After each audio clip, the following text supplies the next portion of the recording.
We are live. What's going on? Welcome back to Titch and Geezer's results roundup. Yeah, Geezer, how are you doing on this fine morning? It looks like there. It looks a little bit. Yeah. Bit cloudy today, mate. Not the best today. Yeah, it's quite cloudy. Could be. I haven't checked the weather whether we're going to get any rain, but probably clear away. But yeah, starting to cool down a little bit, so it's nice. Just briefly off air, we were speaking about. Well, first of all, let me say, because this jumped up from no one to 6 people watching, so much appreciated. And yeah, we were just going to jump straight into West Ham's fantastic 5 last night. Was you satisfied?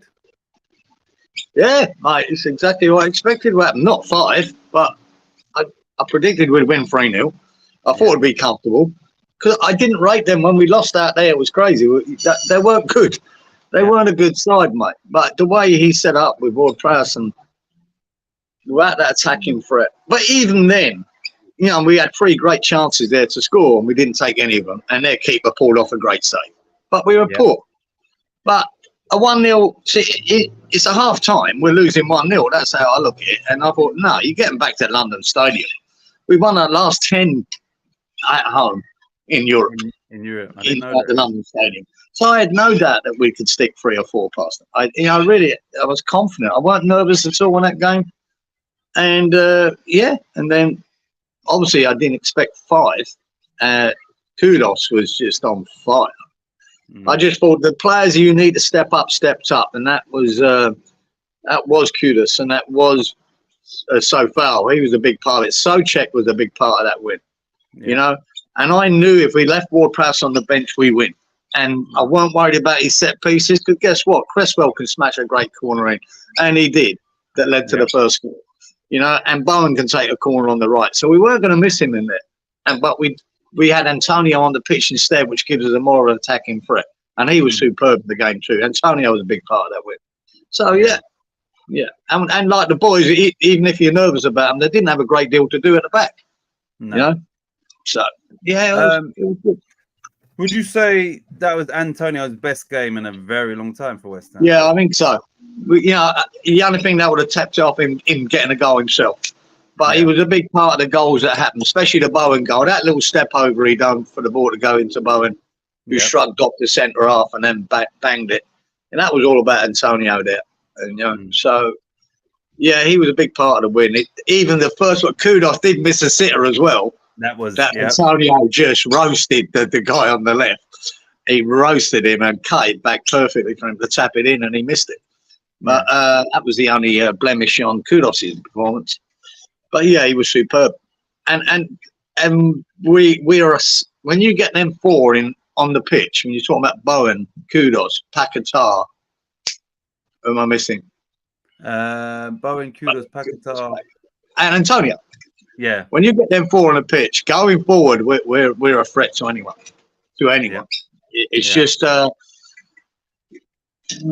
It's just tightening up the back we need. We need to be a bit better defending. When we come to a team that are good, I just didn't think Freiburg were very good. So, there you go. Leverkusen is a different kettle of fish. I was about to say, we've got another set of Germans in the next round. What do you think about the draw? I'll get to the chat in a minute. Fuck it, mate. I'm happy with it. Bollocks. If you want to be on the big stage, Geezer, you've got to play the big players. You know, and it's as simple as that. There's 2 teams you wanted to avoid, was Liverpool and Leverkusen. But the draw worked out great. Away from home first. Yeah. That's brilliant. Right? And that's for that and the semi if we lucky enough. Okay, I didn't know that.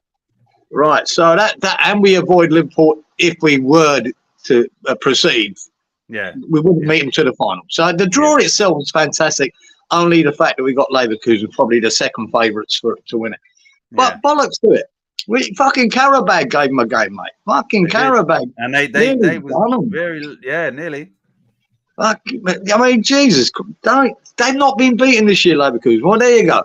You want to put records on the board, boys? Here it is. Here it is, Leverkusen. Let's fucking do them. Then people will stand up and take notice. It'd almost secure you another fucking contract if you go out and beat Leverkusen in this round. But that's a great. I think it's a great draw. Fuck it, let's go and do it. I'm not worried about it. I'd rather, you know, have a game against them than say getting knocked out by Benfica or Roma or Atlanta. Let's do Leverkusen. Let's people take notice. If we go out there and lose 4-0, well, forget that. It weren't such a good thing, but it is what it is. This is Europe, mate. You can't expect to play Freiburg to the fucking final. Let's put it that way. Yeah, you know what I mean. You're going to meet a good team, and this is it. Well, time to make history. What I do know about Leverkusen is that their main threat is from their wingbacks, which is Grimaldo and Frimpong. Yeah, that Frimpong's on fire.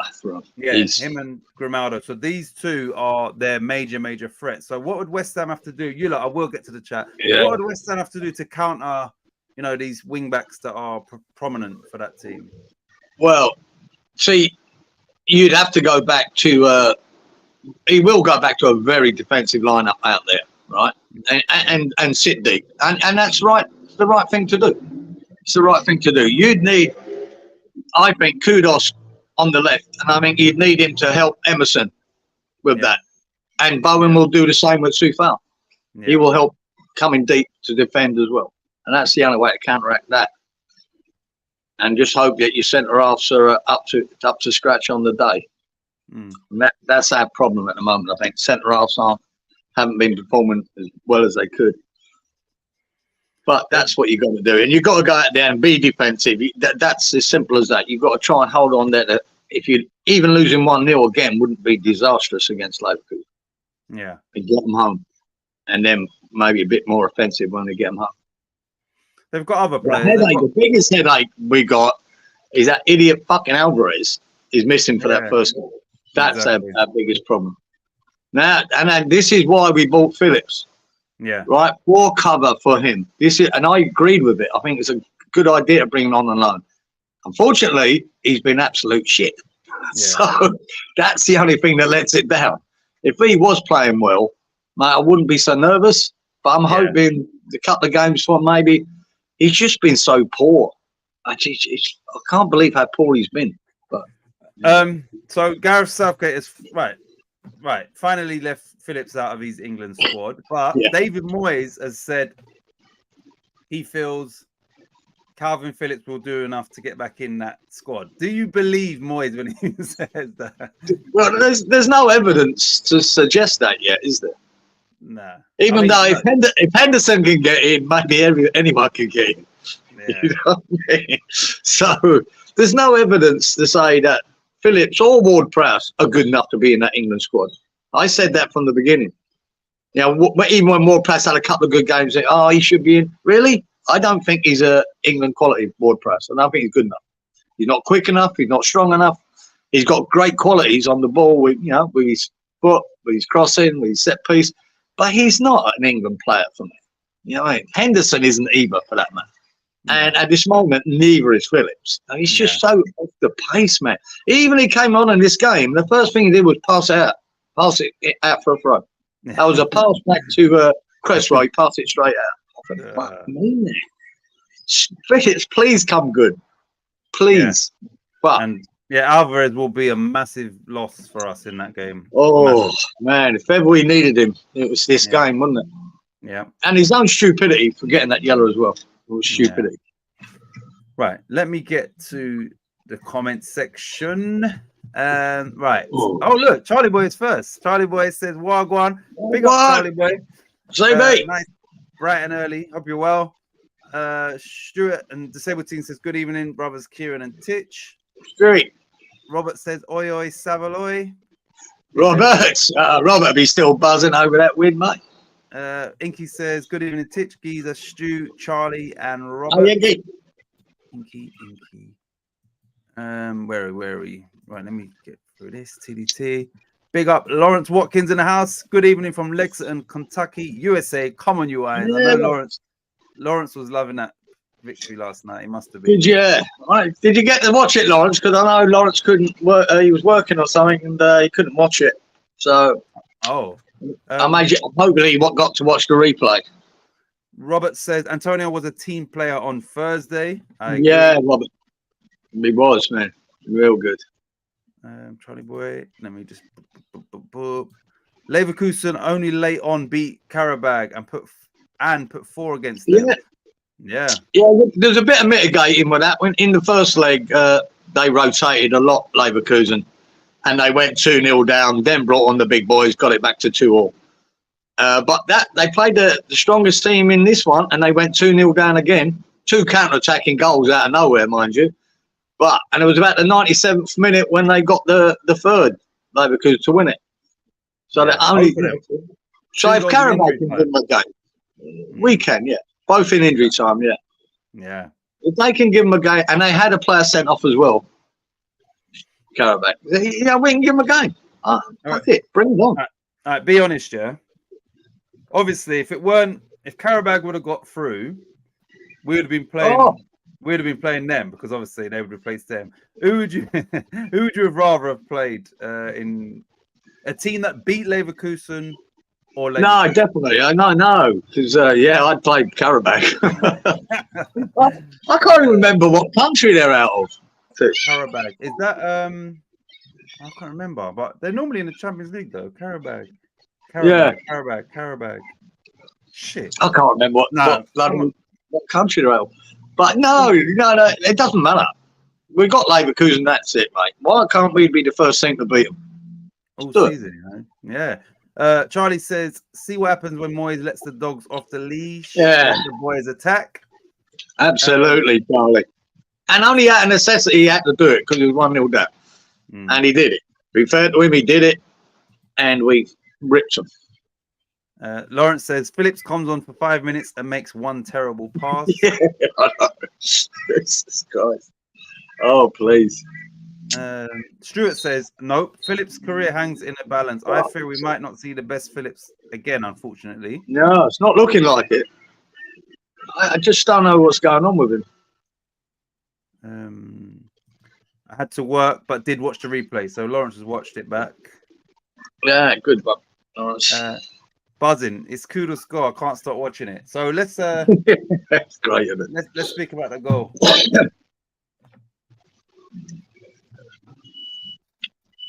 Yeah, what do you think about that goal, Giza? What? Kudos' goal. It's quality, mate. It's like having Pyatt back in the team and just waiting for him to do something magical, and it was magical. It was great. And to leave 3 players in their wake and then chop the ball back and then on his weaker foot pick out perfect into the corner. It was a great goal. Even the other goal was a good goal. Great finish. Yeah. So he was good, mate. And he see, Moyes must love him because I'll tell you what, he works back too. He fights back for the ball too. It's just right up Moyes' street. So yeah. He's a top player, man. Really, I thought he was trying too hard in the first half. He was actually trying to do everything. But man, he come good. Yeah, it was great. Man. So all good goals. Yeah, they were all good goals. The commentators were, whoever was commentating, they said, yeah, that's the best goal of the competition. Would you? I mean, we haven't seen all the goals, obviously, but it would take a lot to beat that goal, though, wouldn't it? Really, as an individual goal. I mean, when people go on about these goals and that, what's best? I think it goes into three or four different categories. A team goal, is to me is always a better goal. But as an individual goal, mate, it's got to be up there. It's probably is the best because he just decided to go 60 meters out from the goal, and they just go for it. And my God, he just left them. He just left them for dead, all of them.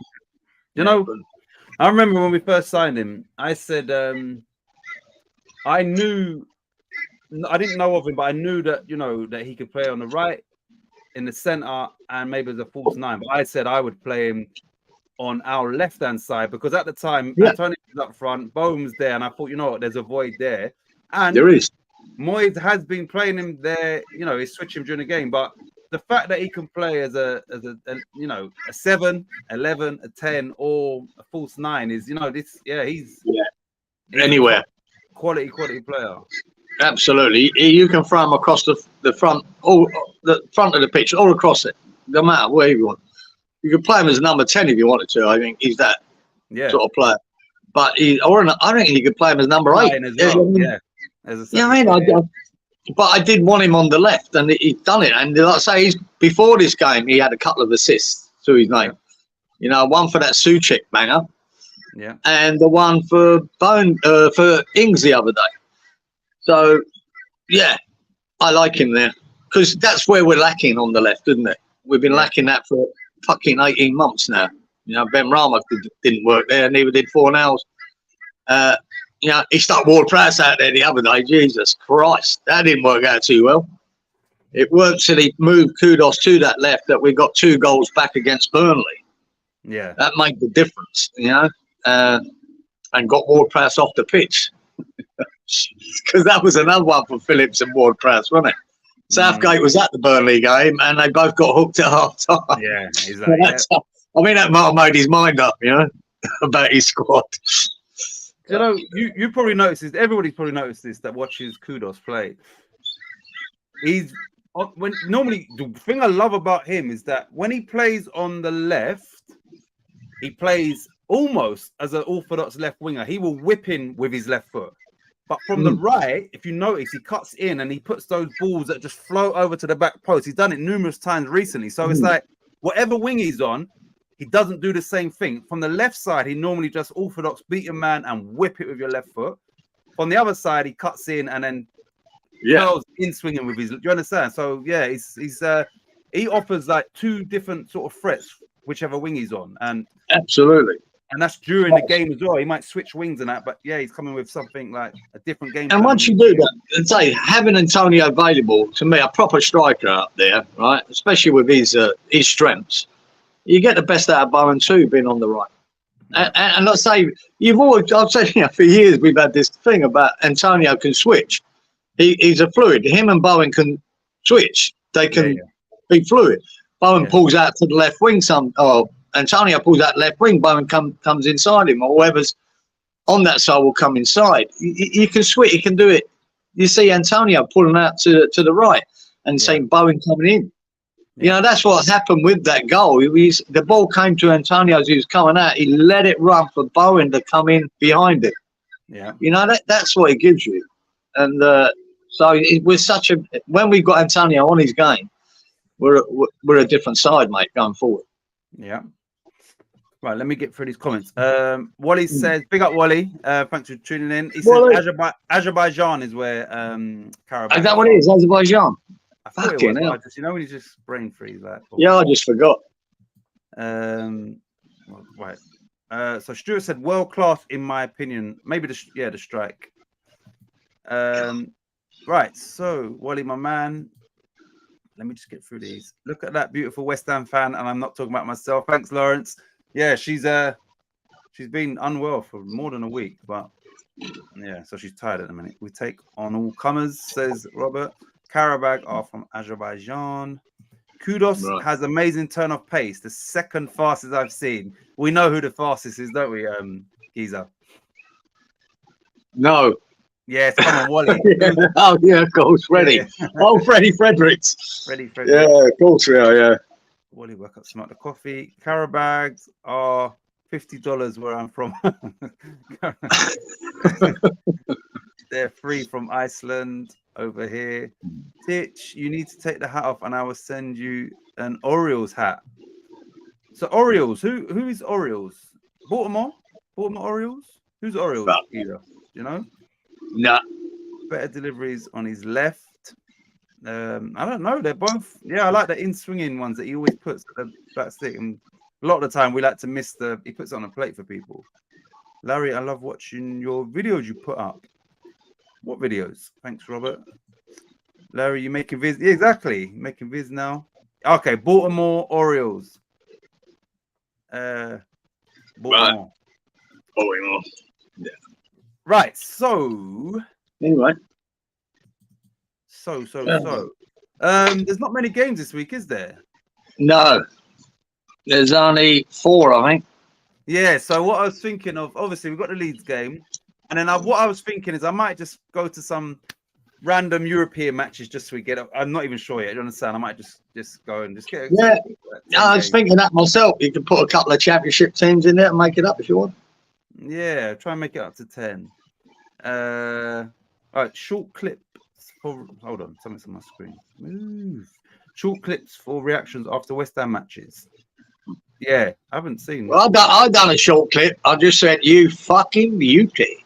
That was it. Short clip.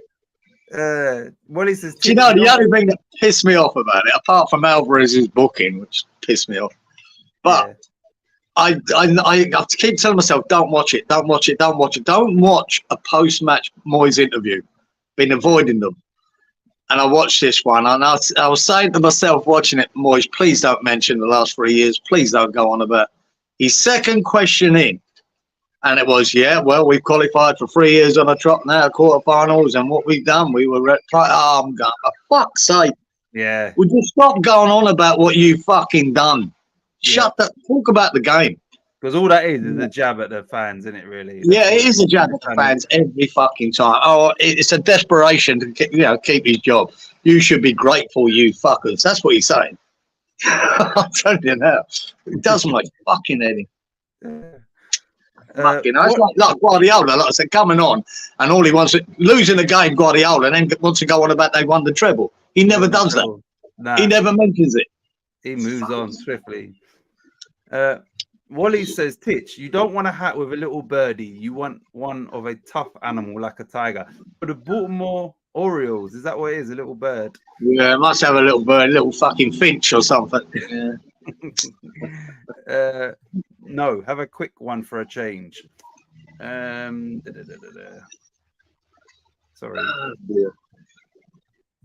Right, so I think I've worked out these scores. I only done it today, so but yeah, I think I did. It was another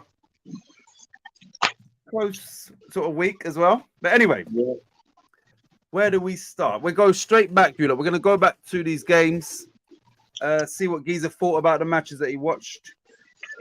And then the first one I got up is Man United Everton. So 1 sec. Oh, yeah, see? Detroit Tigers. Yeah. Geezer, bite your touch. You can't kill those birds around you.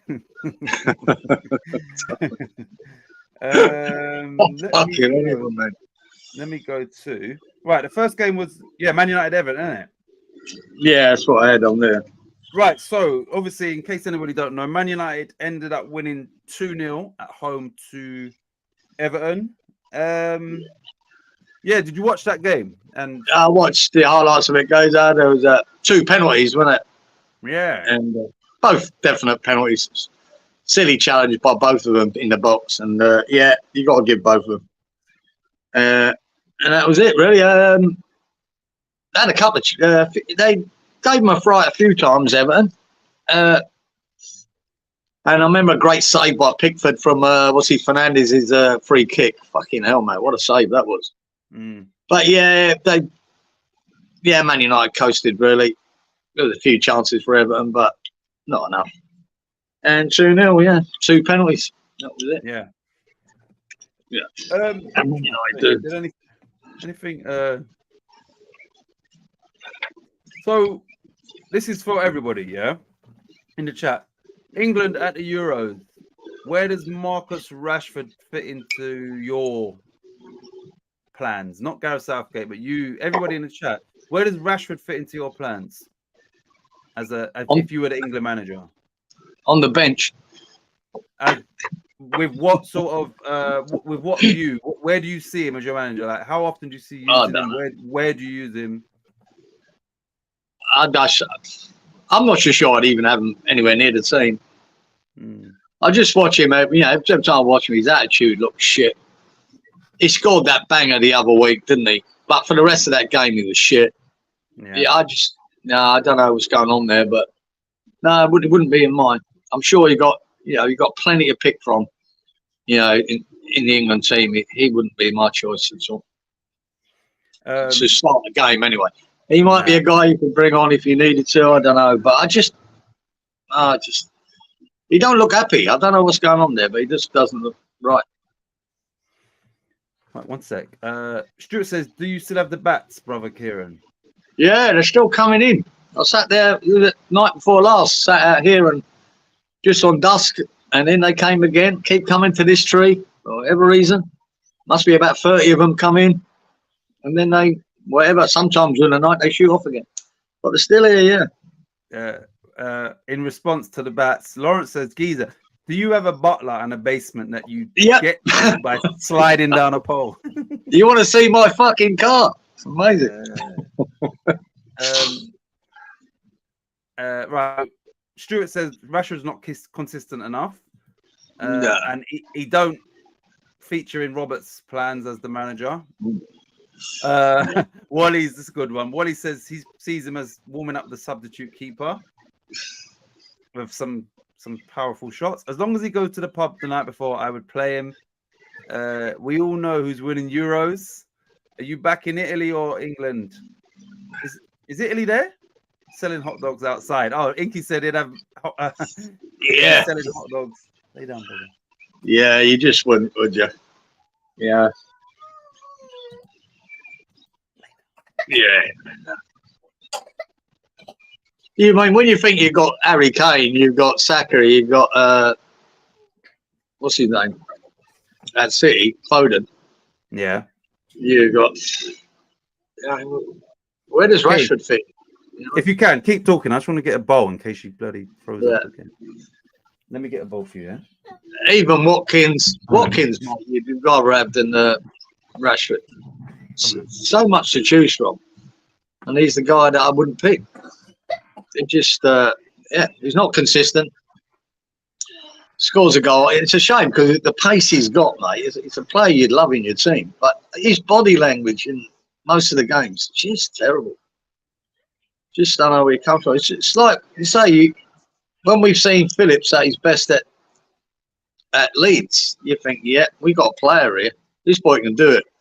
And all we've seen from Phillips so far is absolute dross. Like he's out of form. He's no confidence. Just he's terrible. Whether that can turn around, I don't know. Whether Rashford can turn it around, I don't think so. Whether he's just unhappy with this manager and that's why he's got a suck on every time he starts, who would know? Who would know? But he don't look right there. I see his efforts in certain games, and there is none. He just wanders about, mate. He doesn't track back. He doesn't do anything to help the team. He just worried. He only wants the ball to his feet and then have a go. That's it. So I don't think that suits any manager, especially in an England team. When you watch Foden, my God, he work rate that boy puts in. You know, even though no, he's not English, but Bernardo Silva. Look at Bernardo Silva on the pitch, man. His heat map must be amazing. He's on the right, he's on the left, he's at the back, he's in the middle, he's linking up play all over the pitch. He's always working. God, Rashford's heat match, mate, it wouldn't be any bigger than the centre circle. Just be spinning around. Absolute shit. Yeah, be really pissed off with him if I was a Man United fan. Especially when you see, yeah, he's been there, you know, ever since a boy. You think he'd have more about him. When all these other foreign players come in, you think he'd be the one leading the way because he's homegrown. He knows what it means to them fans. But I don't see it, man. Maybe I'm reading his body language wrong, but I don't think I am because I think everyone else is saying the same. Well, that's it. And here he comes. Here he does. Oh, he's on daddy's duties tonight, mate.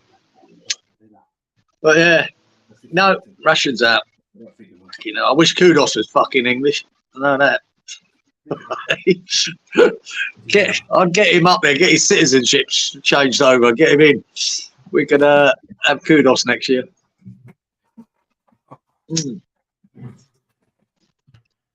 One sec. Oh, nice one. I don't know if you mentioned it there, yeah? I think I heard you mention his name. So my son, the 12-year-old, because he plays FIFA and that, he knows all the players and whatnot. yeah. So I was asking him about, you know, he's England. I suggested, for me personally, I said to him, if you look at the goal scorers in the Premier League, you might be better off going with Kane as a 10. And I said either Watkins or Solanke as your striker. And he was like, you know, like, no, because obviously for him, they're probably not big names. But then I was trying to explain to him, you look at the, you know, Bowen's up there, Solanke and Watkins, but Solanke and Watkins are natural, like, you know, centre forwards. And the way Watkins just runs relentlessly as well as scoring goals, I just think that something like Saka, Foden, Harry Kane as a 10 and Watkins as the striker for me would be could work. Lethal. Yeah, lethal, because you've got goals. All four of them are goal scorers. But yeah, I heard you mention Watkins when I took these out, so I wasn't sure what context you'd. Yeah, I think he's a great option at the moment. He's on fire, mate. He's scoring goals for fun. He looks good. Really, like Solanke's doing well for Bournemouth, for the team he's in. He's doing really well too. But Watkins is a standout at the moment. And I say, and Harry Kane, he can play as a 10. The times he came deep at Tottenham and just laid in bloody Son all the time, and he was superb at it. And then even laying it out wide and then getting into the box himself, he's very good at it. So yeah, you could do that. You could, because I've seen it. You know, there've been a lot of times Kane's played for England up front and really not been effective at all. You know, there's been a lot of games like that, so it could work. You know, what I was trying to explain to my son is that sometimes in football, on paper, it's not necessarily what you would perceive as the best players. So, you know, you look at someone like Solanke's at Bournemouth. So some people just look past him because he's at Bournemouth. But look at the look at the goals that he's scoring at Bournemouth. And sometimes, it's not the so-called superstars that always work in a team. You know, someone like that could be a better option in a team setting. It could be, It's getting a chance, isn't it, with Southgate, because he's another one that's quite annoying some of the times, the way he sets up too. But did you see Solanke's goal against Luton? I did. Try to remember it. I remember the one he got disallowed, hit his arm. No, so they was losing 3-0. They ended up winning 4-3. And that one. Yeah, he dragged it back, put it through someone's leg. Oh, mate, that was ridiculous. Yeah, I did, mate. I was going, what? I was slagging off the defenders until I watched the slow-mo from behind. And then you see how clever he was, you know, done him. But yeah, that was good. Very good. I forgot about that game. Right. Did you read Ten Hag had the choice between Anthony or Kudos? He chose the wrong one. Yeah, right. It's brilliant. It's fantastic. He brought in that. Darren Bent was giving it to matey the other day. You know, the bloke, the Man United sport on Talk Sport with a beard. He always forget his name. He's good because he's a real good wind-up merchant. But Darren Bent was giving it to him. Said your mob. They had Anthony or Kudos, and they went for Anthony. What happened there? That's and you know. Yeah, I saw, you know, when you see a random post, whether it's on Facebook or where, and it was like a disgruntled Man United fan. This was about 2 months ago, just basically saying, Anthony was keeping Kudos out of the team. It made no sense. Anthony was keeping Kudos out of the Ajax team. Kudos is doing it with a small club. Could he do it with, like, basically, like, he's only doing so well because he's at a small club, you know, like, which makes no sense. You understand? You put him in that Man United team, he'd be tearing up the Premier League even more so. Like, his whole argument was just stupid. As if like, he's doing it at a small team, and you know, Anthony's at a big club, and that's why he's not really. That makes sense. I think it's clear. You know, because I have this little, because my son, he supports Arsenal, that one. So I'm always saying to him, Kudos. I say he's better than Saka. I said potentially. He's like, no. I'm saying, I said, you know, like, he said, nah. Anyway, I showed him his goal today. He went, oh, he went, you know, like it weren't all that. I was like, whatever. I mean, Saka couldn't score that goal, mate. But I think, because I was saying to him, like Arsenal was interested in Kudos. He went, but we got Saka. I mean, but you need competition. Plus, Kudos can play in multiple positions. I said, you've had Martinelli for large parts of the season, like, poor for me. So you need, I said, you know, thankfully we got him, but a lot of clubs, Chelsea, Arsenal, were interested in Kudos, and obviously didn't spend the 38 mil. Imagine kudos at the Arsenal team now would be fucking sensational. Yeah. Yeah. He really would be. Geezer, I wish Kudos was a Yank. I need to make a couple of calls. Yeah. I'd love to have him in England side, man. It's just the excitement he brings. You know, I mean, that's half of it. It's just you don't know what he's going to do with the ball. But when he gets on a run, Jesus Christ, that little burst of pace he's got, I love that. I love that. Just leaves him. And when he picked up the ball yesterday, the first thing he done was he sort of just fainted and dropped his shoulder. That was the first thing he done. So he'd already sold a dummy. You know, I remember when he first was coming to West Ham, I remember him saying, you know, I've come to entertain. That's what I do. I entertain. And that's what he said. Yeah. He's lived up to that. Yeah. He hasn't taken a while to find he's lived up to that. He knows. Yeah. He's confident in his ability. That's good for us this weekend, Robert, because I think he won't be. He's injured. He came off. They had to take him off, I think, by half time. But he's injured. Plus McGinn sent off. Done that fucking assault of a tackle on a doggy against Tottenham, and he's out. He's suspended. So yeah, mate. If they're missing Watkins and McGinn, because I think McGinn's been a massive part of Villa's success this year. He has. Yeah, it gives us hope. And obviously, in the league, they're coming off that 4-0 home defeat. Oh, we'll speak about it anyway, but 2 Spurs. So it could go 2 ways. They could be really up for it, or they could be confidence is low. Right, let me get through these comments, and then we'll get to our predictions for the first game, which was Man United. Yeah. Jess says, hey, big up, Jess. If you haven't already subscribed to Jess's channel, please go over and subscribe. I think everybody in here has, maybe not Charlie, but yeah, please go and check out Jess Talk Football. Hi, Jess. Hi. Big up Lee Statham. Also, Lee's channel, everybody. If you haven't already subscribe to Lee Statham TV. Hope you're well, Lee. Hey, Jess and Stu. Lee. Right. Hi, Jess, Lee. Boom. Right. Hope all is well. What a game that was. Smash the likes. Hey, Inky, thank you. Andy Goldstein, there we go. That's I won't forget his bloody name. I like him though, because he is a real good wind-up merchant when he says things. I like him, mate. But now I know exactly what you're talking about. When he says I like him. Oh yeah, he's good. Right, I have a big basketball game coming on in 20 minutes, so I may be in and out. No worries. Basketball shit. Basketball shit, guys. University of Kentucky. Nobody cares, Lawrence. This football channel, mate. Nobody cares about fucking basketball. Who are they playing, Lawrence? Long-legged freaks. That's all they are, mate. Nice one, Charlie boy. Right, so what did we say for Man United 2, Everton 0? What was our predictions? Before you read them out, there were 3 cards, 13 corners, and obviously it finished 2-0. So what do we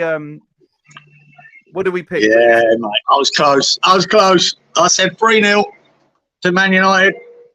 You said 4-1. Robbie said 2-2. Wally 1-1. Danny said 2-2. Jess said 3-1. Stu said 1-1. Lawrence said 3-1.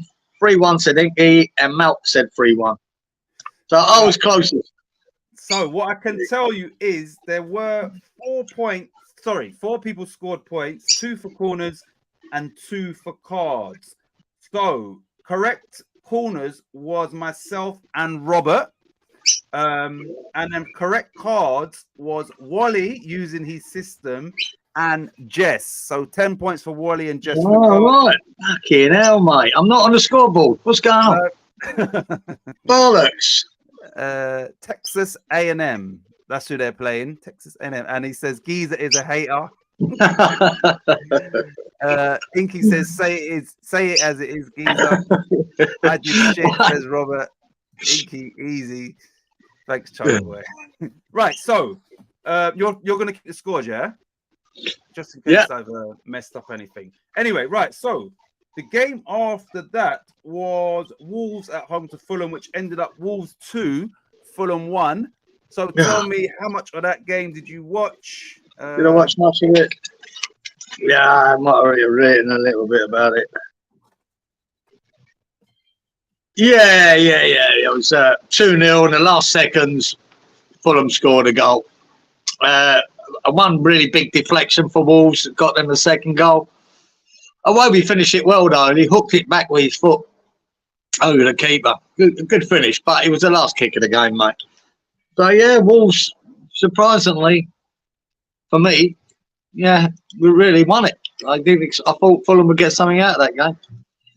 Yeah, and that was it really. Can't say much more about it. Let me just check where they are on the table. Oh, fuck it. I know you're fucking smiling. I've just looked at it now. You fucking tosser. Really, that should never have been a goal to Iwobi, but right, the last kick. Listen. The way Geezer's talking there, I'm going to leave this on the screen. Geezer is a hater. Not much to talk about in that game, really. You know, whatever. I can tell you that Wolves are now on 41 points and Fulham are on 35. Obviously, if Fulham would have won that, they would have had 38 and Wolves would have had 38. So, yeah. One sec. Thanks, Charlie boy.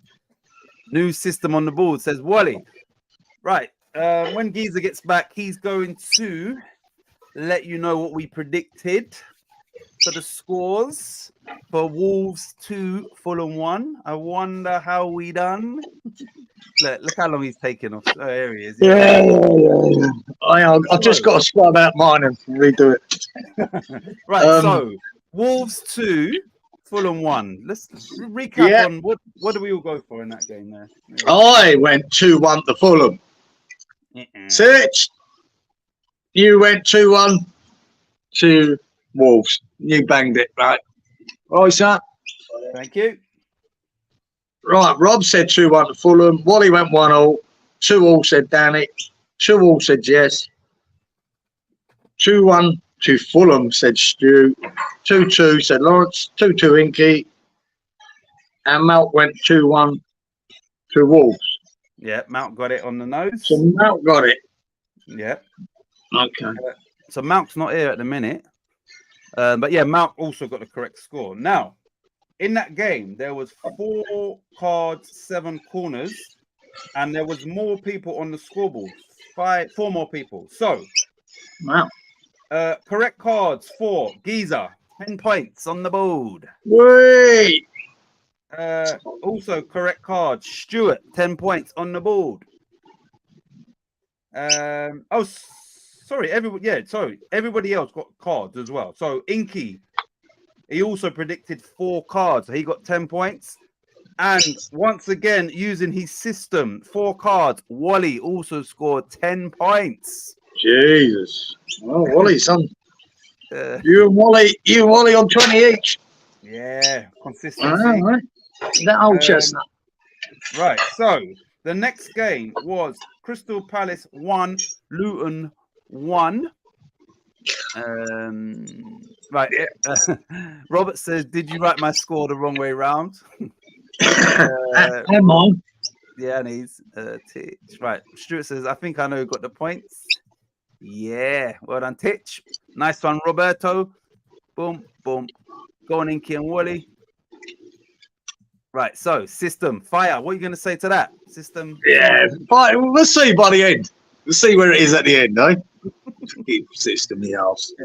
Right. Anyway, so, he did mix his system up a bit this week, so he did. He was a bit. So that's more like it, right? And it might pay off, Wally, mixing it up a bit. So Palace 1, Luton 1. Are Palace still searching for their first win under this new manager? I'm not sure. I think they are, but I'm not sure.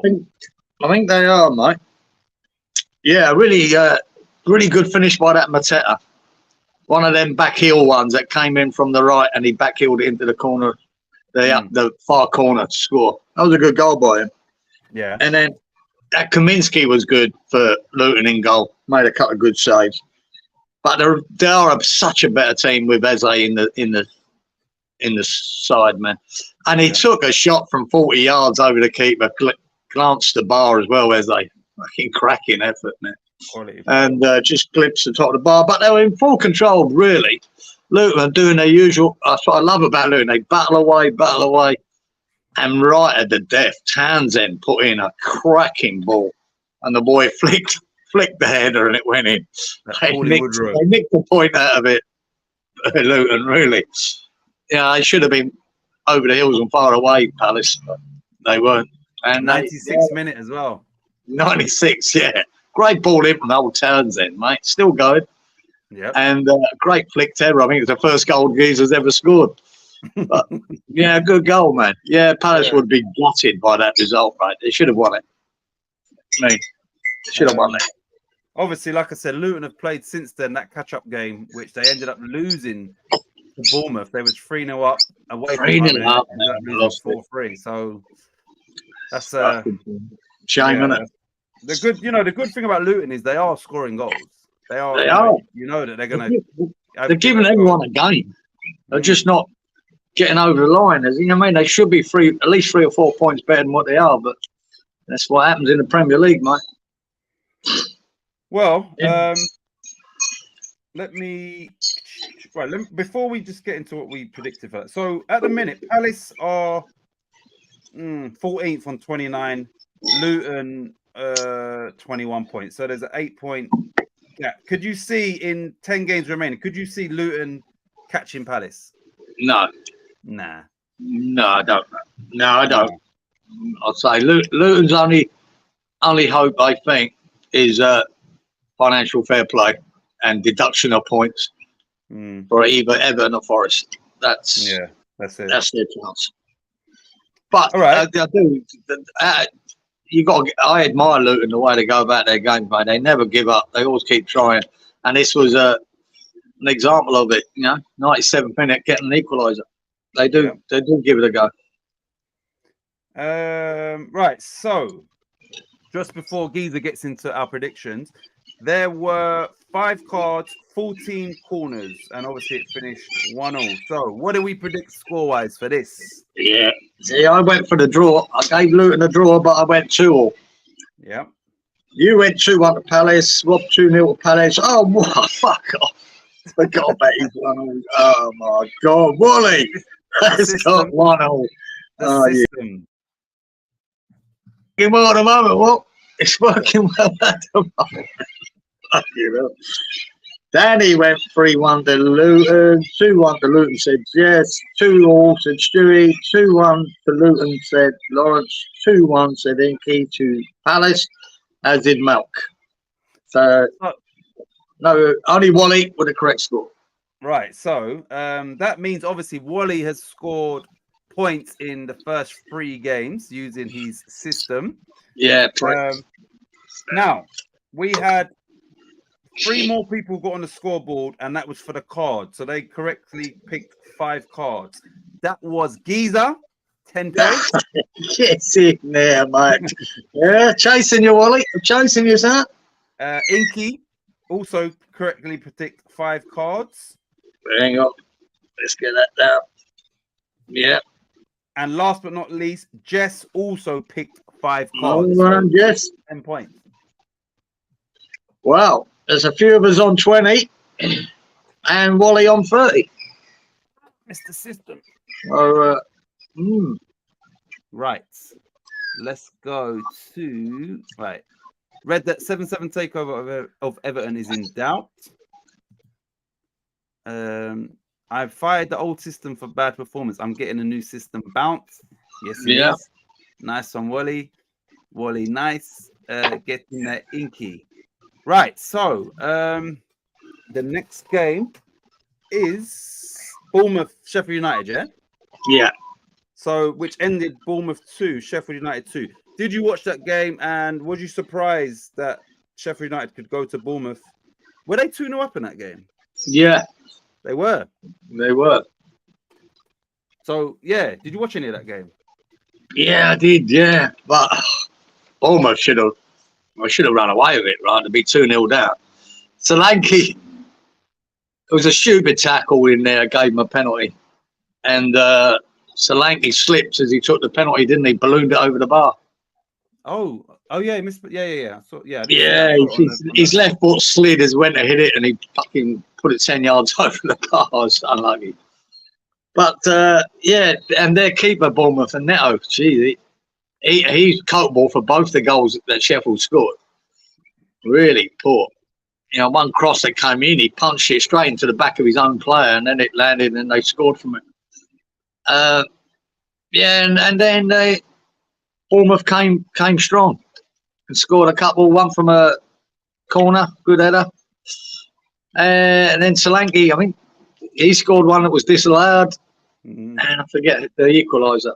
Right at the death. No, it wasn't Semenyo. That was against Luton. Sorry, I can't remember who it was. Yeah, it was a good finish actually. The boy, it was just bouncing around the penalty area, heading and that, and it went to him, and he finished it well, nicked it right at the death. So 2-2. But yeah, you know, that's in the last two Premier League games. Bournemouth at home, 2-0 down to Sheffield United, got back to 2, and then 3-0 down against Luton. Obviously, both these teams are in the relegation zone, probably looking like going down. So yeah, entertaining games. 1 sec. So what did we? Hold on a minute. That game had 8 cards, so quite a lot of cards in that game. 13 corners, and it finished 2. Did we say? Cool.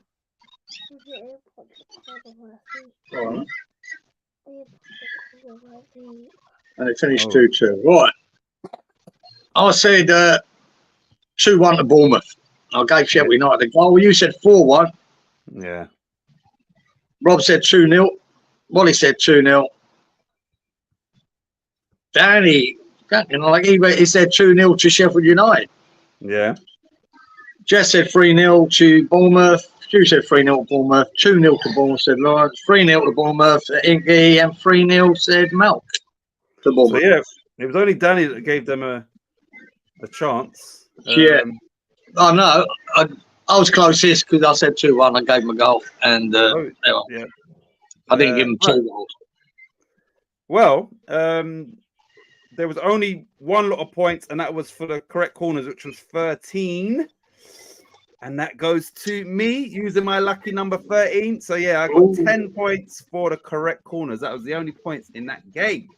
So not anything for Mr. System in that game. Right then. Joint leader with Wally, 30. Good. Nay. Taylor, she's not feeling well. Taylor, wave. You're tired, I know. Right, so next game was Arsenal 2, Brentford 1. So maybe closer than a lot of us thought. Did you watch all that game, or what? Or was it just extended highlights? Yeah, I think I did. I think I did watch this game. Yeah. Oh, yeah, that's right. Rice opens it up with the header, didn't he? Yeah. Scored for me, I mean, from, I don't know, about 8 yards out. It was a good header. He scores a goal. And then Ramsdale. Mate, I don't know why he played Ramsdale in this game. Oh, he had to, because Reyes on loan from them, he can't play. Oh, is that what it was? Oh, he's still on loan, I forgot. Yeah. That's well, he gave him the goal. Terrible. Oh, man, trying to walk it out. And what's his name? Wisser. Jeez, he's quick. He was straight on him, mate. Got the block and the goal. My God, that's him. That's him on the bench forever, isn't it? Terrible. Yeah, that's what I said. Yeah, you ain't got no chance. Yeah. Now, Brentford, yeah, much more solid at the backs than the other teams Arsenal have been playing lately. And they defended really well, mate. And even, do you see that effort from Tony from about 40 yards? He just hit it first time. Oh, there's a left foot outside of his boot, left-footed as well. What a crack that was. What an effort that was, mate. Now, Ramsdale done well to scramble back and get a hand to it, because that was going in. That was going in. If that had gone in, mate, that would have been him. Never playing for Arsenal again. Yeah. You know, but what an effort from Tony to be that quick a fault just to hit it. Great. Great effort. Yeah, but then they wore him down near the end, and Havertz got a header as well. When was that? Was that 87th minute? It was quite late. So yeah, it was pretty late, mate. It was in the 80s anyway. It was pretty late. So they got there in the end, Arsenal. But Brentford, yeah, gave them a game, mate. They did give them a game. Would you say that Arsenal last year, when they sort of blew it, they wouldn't have won that game last season? Yeah, it was on this. I think so. And that's what was happening. They were playing these games then when they were in the running, and they weren't getting the result. But they did in this one. They got it. And so, that coinciding, if that's a word, with the City Liverpool game, obviously ensured that they top of the league. You know, it's goal difference, but yeah, they needed to win that game, obviously. Right, what we got here? Did you see pictures of Rice's shorts? He appeared to have a skid mark. Yeah, I've seen it. Yeah, I didn't see it. Yeah, it was a bit brown now. Now, whether he just slid on the mud and it just showed that, or he shit himself, one or the other. Not sure. Right, I'm gonna obviously give my opinion or a statement. I said to my son, you know, my son's always saying, "Oh, how do you feel? We got your best player in that." And yeah, obviously he's a little kid, so I'm like, yeah, but I've said to him, listen, Declan Rice is a better player now than he was at West Ham. I don't know if there's West Ham fans that disagree with me, but he's added more to his game. Now, do you agree with that, or do you just think he's just playing in a different team? Like, do you think he's a better player now than he was? I don't know if I'd class it as a better player. I'm just saying that they're playing him in a more advanced position too. He joins in a lot more with the attack. And plus, you got to remember, most teams that they're coming up against, Arsenal, are sitting in a low block. You know, they're not coming up teams that are having a go at them that much. And so he's much more advanced, much more involved with the play. Yeah. And they can do that, Arsenal, because of the players they've got. You know, we were relying on him to defend their fucking box a lot of the time and trying to get up the field. Here, his defensive duties aren't as much, but even when there is a counter-attack, now he's there. You know, and he's there. So, yeah, is he playing better? Yeah, I don't know about better player, but why wouldn't he be? I suppose he would be, because, I mean, he weren't the finished article when he left West Ham. Yeah, exactly. There's still more to come. He's now so, taking, yeah, maybe, you know, he's taking corners for them. He wasn't, you know, and he's taking exactly. Really good why didn't Moyes figure that out? Because some of these corners are fucking bangers, man. Right. And they're scoring a lot of goals from set pieces. Yeah. So why didn't Moyes figure that out? He could bang one in. That's as good as a Prowse corner. So that's what I'm saying. He's a better player, not just because of his set pieces, but he weren't our set piece taker, and he's influential for Arsenal. So that is one string to his bow added. He's scoring, I think, maybe more goals and different variety of goals. Certain bangers he's scoring. If he shot for West Ham, it goes miles over the crossbar, and we keep saying, "Why are you shooting? That's not in your repertoire." But clearly, it is now. You understand? So I believe, I think he's and he had a banger there, didn't he? It clipped the top of the bar. Exactly. He's fucking unlucky. Cracking bending shot that just hit the bar. So yeah. So maybe he is. And I'm saying it's because it was as expected. You know, he's going to go to Arsenal. They're going to be playing. No surprise it was. Yeah. Right. What have we got here? One sec. No, I didn't see that. Robert, when taking the corner. Oh, when he's taking the corner. Sorry. Rice was playing farther forward. He has more to work with at Arsenal. Of course he does. Yeah, he does. But I think he'll probably be now more comfortable in tighter areas and stuff like that because, yeah, they're better with the ball. He's a make you right fella. Alvarez is a beast playing forward too. Yeah, I love Alvarez. Still gets up and down the pitch. Race car engine with proper parts around it will perform better. True. Yeah. True. Smash the likes for these two top guys. Thank you, Jess. Appreciate that. Nice one, Charlie boy. Right, so we are on. I need to get her in bed because now she's conked out. We are on Arsenal Brentford. Right, so it finished 2-1. Obviously, there was 6 cards and 14 corners. Give me the correct. What do we all pick for score? Yeah, please? I went 3-0 to Arsenal. Yeah. You went 4-2 to Arsenal. Rob said 5-1 to Arsenal. 2-0 said Wally, 4-1 said Danny, 4-1 said Jess, 4-0 said Stu, 4-1 said Lawrence, 4-1 Inky, 3-1 Malk. Right, so there were some points shared. And after this roundup, we'll get Geezer to give us the current totals. Right, so 2 people correctly predicted 6 cards, and that was Geezer and fucking beauty. And my man Lawrence. Lawrence, he's on the board. Lawrence is on the board. Yeah, fuck him. He's watching basketball. Yeah, he's probably not even here now. And correct 14 corners was once again myself, the maestro. Wow, you prick. I love that. Yeah. The system. No wonder you want a fucking update, hey? Yeah, what? No, what is it? Because I know the system was winning, but he's Right. a bit quiet now. I'm on 30 points. You're on 40. Yeah. Oh. Rob's on 10. Wally's on 30. Danny nothing. Jess is on 20. Stu's on 10. Lawrence on 10. Inky on 20. And Malk was on 10. Okay. Robert, I'm good for one every 60 days. Night. Victory says Lawrence. Freaking haters. Not scored many points this week, says Robert. No, not yet, Rob. Not you yet. Never come good. Right. So Villa v Spurs, which surprisingly ended Villa 0, Spurs 4. There was a red card, obviously, which Geezer spoke about for John McGinn. Yes, give me your thoughts on that game, because that game, obviously, now Spurs, it's advantage Spurs. I think they're 2 points behind, but they've got a game in hand, which would then see them into fourth. So give me your thoughts on that game, and then I'll ask everybody in the chat while Geezer's talking, who now, after this game, who finishes higher, Spurs or Villa? You know, I could ask you this every week, but who finishes higher, Spurs or Villa?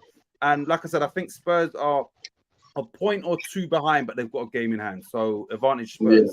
So yeah, give me your thoughts on that game, please. Mate, I think I said it last week, and this is a thing I've been noticing about Villa in the last few games against Luton, against Forest. In the second half, they fade. And they do really well, get a couple of goals in the first half. They concede 2 against Forest, I think 2 against Luton, and Luton almost snatched a draw against them as well in the last seconds, hit the bar. So I've noticed, and I said that last week, they fade in the second half. This first half was the same. It was a tough first half, Spurs Villa. And it could have gone either way, the goals. It really was good. Watkins was unlucky. And then come the second half, mate, Spurs blew them away. It's as simple as that. And it started with a cracking ball in from Sarr, running down the right wing and just smashed this ball across, and Maddison come flying in between the two centre halves, jumped up with his boot to it and scored. And then it was Tottenham, mate. And then McGinn made it worse with an absolute assault on a doggy. Crazy tackle, just booted him. You think that was just sheer frustration? Frustrating. Well, it must be. But I think they were only 1-0 down at this stage. You know what I mean? There was in the balance, maybe 1. I'm not sure if it was 2 or not. But there is in the balance the game. And once he done that, mate, because he's a big part of their team, McGinn. It makes them sick. And that was it. Then they were just clinical. And it's weird, isn't it? Because I did watch the whole game. And I thought Son was poor in the game, you know, especially the first half. I thought he was wasteful. His ball didn't hold the ball enough, didn't choose the right passing. I thought he had a poor game. And he ends up with, I think, 2 goals and assist, or 2 assists and a goal. Yeah, 2 assists, 1 goal. You know, what do I know? And I thought he was poor. But they ran right near the end, Tottenham. Just really good. Playing edge ball. They were just going at them and attacking them and breaking them down, man. And run away with it. And Werner scores again. Yeah. So, you know, he's getting a little tune out of Werner at the moment as well, with Richarlison missing. Yeah. So he's injured. So, yeah, a good win by Spurs, mate. And again, I said it last week, Spurs will finish above Villa. And I said that because of these second half performances must be worrying for Emery. Because they're not backing up the first half. They're so good in the first half, so the second half they're conceding goals. So that's why I don't believe they'll get fourth. Well, it was 2-0, and then he got sent off. And one thing that I've noticed with Spurs is they normally score goals in like bunches. And they've done it again in this game. They scored in 50 minutes and 53. And then they scored in 90+1 and then 90+4. So, yeah, they've done it against, was it Palace the week before when they won 3-1? They was 1-0 down. I think it might have been Palace. But, yeah, they always seem to score like one and then score another one fairly quickly after that. So, yeah, a really good win because that was important, you know, because of the false spot for shit. You know, you would have picked Spurs to go there and stick forward past them and not concede. You definitely give Villa, you know, with Watkins, how he's been lately. you give Villa goals in that game, you know, because Exactly. Spurs are open with the high line they play, mate. There's always chances, you know, and they did have chances, they just didn't convert them. So, and their keeper was good too. I remember again the Spurs keeper pulled off a couple of good. So yeah, that was that. Right, let me just try and put her in bed because listen to her snoring. And these wires are getting tangled everywhere. One second.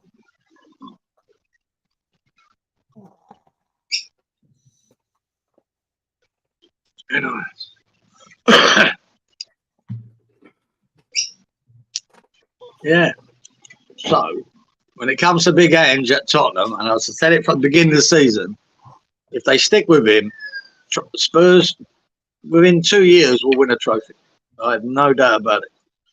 He won't do it this year, but next season, I can see them picking up a League Cup.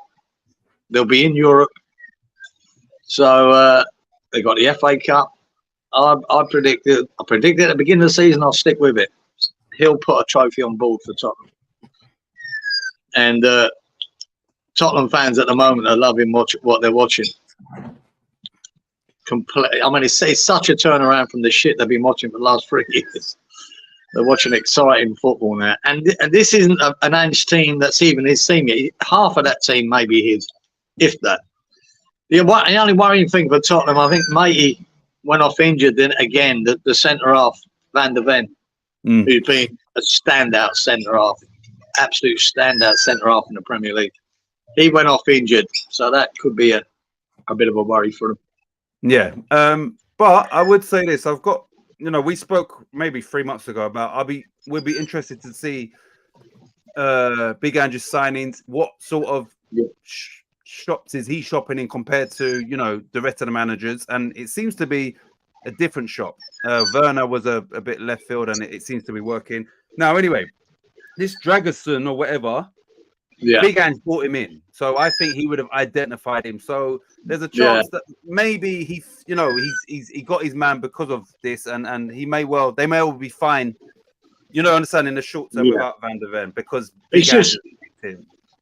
Just Van der Ven suits his game so much because they play such a high line, and they reckon he's the fastest player in the Premier League. Yeah. That's what they're saying. He's the fastest player in the Premier League at centre half. It's crazy, isn't it? Fuck's sake. But you see him when he chases players down how quick he is. Fuck me. He has got pace. And that's what Ange to play the way he does needs that. I don't know about Dragerson. I don't think he's a speed merchant. That might be a good centre half. So, but the way he plays it, Dragerson might get caught. But we'll see. We'll see. If I'm not sure what Van der Ven's injury is, whether it's short term or long term, but we'll see. Yeah, I'm not too sure either. Right. So Lawrence says Spurs he feels will finish higher. Robert, who's your NBA team since Baltimore doesn't have one? That's a little jab there. Stuart says Spurs, Spuds will finish higher. Robert says Spurs, unfortunately. Oh, we mean Larry. Larry, who's Baltimore's? Spurs. Wally says Spurs will finish higher because Villa are still in Europe. Wally has to be a Pistons guy. Heck yeah, CB. I'm still living off the bad boy era of the Pistons. Yeah. Keep living off that. Mark, good evening, Mark. Mark said, I read this, I was laughing. Hi, gang. Sorry for late. My missus wouldn't let me on until I had my anti-geezer to present medication. Make sure I don't have nightmares tonight. Oh, dear. I'm glad you could tune in, though, Mark. Man. Now, as you including and Danny, we've got everybody that was here last week. Wait, hold on. I saw Danny's name. But yeah, everybody's here. Oh, there's Danny. Hope you're well. That was the golden era, in my opinion. Hi, fellow sufferers. It was CB because the Bulls and Jordan right after that. Evening, Danny. Good night, Danny. Hey, Danny. Stu. Stu, I'm here for no points this week, says Danny. How many points has Danny got right now? 0, Danny. You're on the ball, mate. 0, mate. Geez, who are you picking to win the Euro? Who are you picking to win the Euros? Fucking hell. England. Paul Merson has said he'll be shocked if England don't win it. Well, let's put the only thing that caveat to that is fucking Southgate. Yeah. He's my worry. I think England got players to win it. It's simple as that, and no reason why they shouldn't. But Southgate, they should have won it last time. You know what I mean? Yeah. So I didn't, and I think that was a lot down to Southgate. I remember him dragging Rice off near the end. The best player on the park. There you go. And this is the reason I think England won't win it, but they've got the players to do it. As simple as that. Danny says France. Did you say golden era got golden earring? Radar love. Says Radar love. Remember that. Great Uncle Lawrence. Van der Ven is out. That might make a difference. As Stuart. Love that tune, Robert. One hit wonder. Golden earring. Yeah. This is the second time Van der Ven's hamstrings have gone this season. Yeah, that's that speed, isn't it? That's that pace. People of a certain age. Wally. Spurs finished 6th for me, says Danny. Oh, I'm sure that. Lawrence says my team is the Wizards. Larry is that with Roy. 5th. Jess says 5th for Spurs, I think. Larry is that with Roy. You never know. 5th could still be Champions League. Possibly. Right. So Malk says, don't watch basketball, but keep a look on Pistons scores. Right. So the game we was on was Villa 0, Spurs 4. And before you give us our predictions, I know nobody would have said that. There were 3 cards, 10 corners, and obviously 4 now. So yeah, what do we predict for this? Villa vs Spurs, I said 3-2 to Spurs. Yeah. Titch, you went 3-2 to Villa. Rob 2-1 to Villa. 1-1 Wally. 3-3 said Danny. Was unlucky. Oh my word, Jess. What was the score? Forgot the result. 4-0, wasn't it? Yeah, 3-2 to Jess. I had the other result in my head there. You had me. 2-2 said Stu. 3-3 said Lawrence. 2-2 said Inky. 1-1 said Mel. Yeah, I can see why all the draws are there, because it's sort of a game you think, yeah, this could be a draw. Yeah. Spurs away from home. I thought that. But I did put Spurs down for a win. And I was the only person that put Spurs down for a win. So I win. And Jess did. Oh, and Jess. Yeah, well done, Jess. She copied me. I forgot about that. Right. So this is one of the games for this show that if you compared it to a match, it would be a boring 0-0. So that should let you know that nobody scored any points for this particular game, for nothing. Oh, right. That was that then. Yeah. Right. Okay. So moving on. West Ham 2, Burnley 2. Now, I know we've played since then, but yeah. Tell me about West Ham 2, Burnley 2. Oh, my God. I tell you, this is the thing. See all these fucking pundits that keep asking West Ham from what do you want? What do you want, Moyes? Is this? Just watch the first half of that game. Will tell you why I don't want Moyes to be our manager. To start with Ward-Prowse in the fucking team with Souček there, Paqueta on the left, Ward-Prowse, I don't know what fucking position, call him a 10. What the fuck? It was so bad. I've never seen anything like it. And after 15 minutes, because it was so shit, and he started with fucking Phillips. Yeah. They were so bad then. Oh, my God. He switched Paqueta into the middle, put Ward-Prowse on the left, who was absolutely lost out there. I mean, just lost. And then we had Phillips running around like a headless chick. It was fucking dire. Absolutely dire. It was just the wrong setup. Burnley. We're talking Burnley here. Yeah. We're playing all these defensive players. We're at home to Burnley. This is why we don't want Moyes. I just can't understand why would it go so defensive against fucking Burnley. If you watch Burnley in any of the games recently, people attack them, score goals, and beat them. It's as simple as that. And thank God he had the brains, right? With necessity, we went 2-0 down against Burnley. It was fucking disgraceful. Absolutely disgraceful. And he had to hook Phillips and Ward-Prowse at half-time because they were so bad. And I don't blame Ward-Prowse because where he stuck him, he had no chance. But Phillips shown again that he's just not up to scratch. But we got the boys on then and went for an attack. We got Antonio on, made a massive difference. And we managed to get it back to 2-2. I can't even think of the goals now. Who scored the goals, right? Paqueta scored straight from yeah. And then Danny Ings, that special mention, he was on fire that game. And I think West Ham got a bit hard done by with the offside, and obviously Ings hit the crossbar. Oh yeah, that's right. The ending, fuck me, Ings. I mean, and this is the fucking clue that everyone's been telling boys. Don't leave Ings up here on his own. You put him with forwards there like Antonio and that, backing him up. Yeah. He will fucking score goals. He's done it, all his career with that, with a 2 up front or a front 3. Not on his own. He can't do it. You've hung him out to dry. You've done it with Skamaka. You've done it with Allaire. You fucked him. You're doing it with Ings. And now, at a necessity, you throw them all on trying to get this game back. And guess what? Ings shines, man. 15 minutes. Could have had a hat-trick. Yeah. This is the difference. And so unlucky with the offside goal, man. It's an inch. It's an inch. A great layoff by Antonio with his chest. Yeah. And a good goal. But an inch offside. And then a great kudos feeds him again. He spins, bang, goal. He hit another spinny turn and hit the bar. The boy was on fire. And this is what could have been if he'd started like this. Exactly. You didn't have to have Ings and Antonio on at the beginning, but you should have had Antonio on instead of Prowse to be a more attacking team, which I scream for now for this Freiburg game, and which he did, because he's realised what a fucking idiot he is at last, maybe. And it had to happen against Freiburg. We're 1-0 down. It had to be Antonio for Prowse. Just that one attacking change makes all the difference. And how he couldn't see that against Burnley just is bewildering. It really is bewildering. And you got Southgate in the stands watching Phillips and Prowse.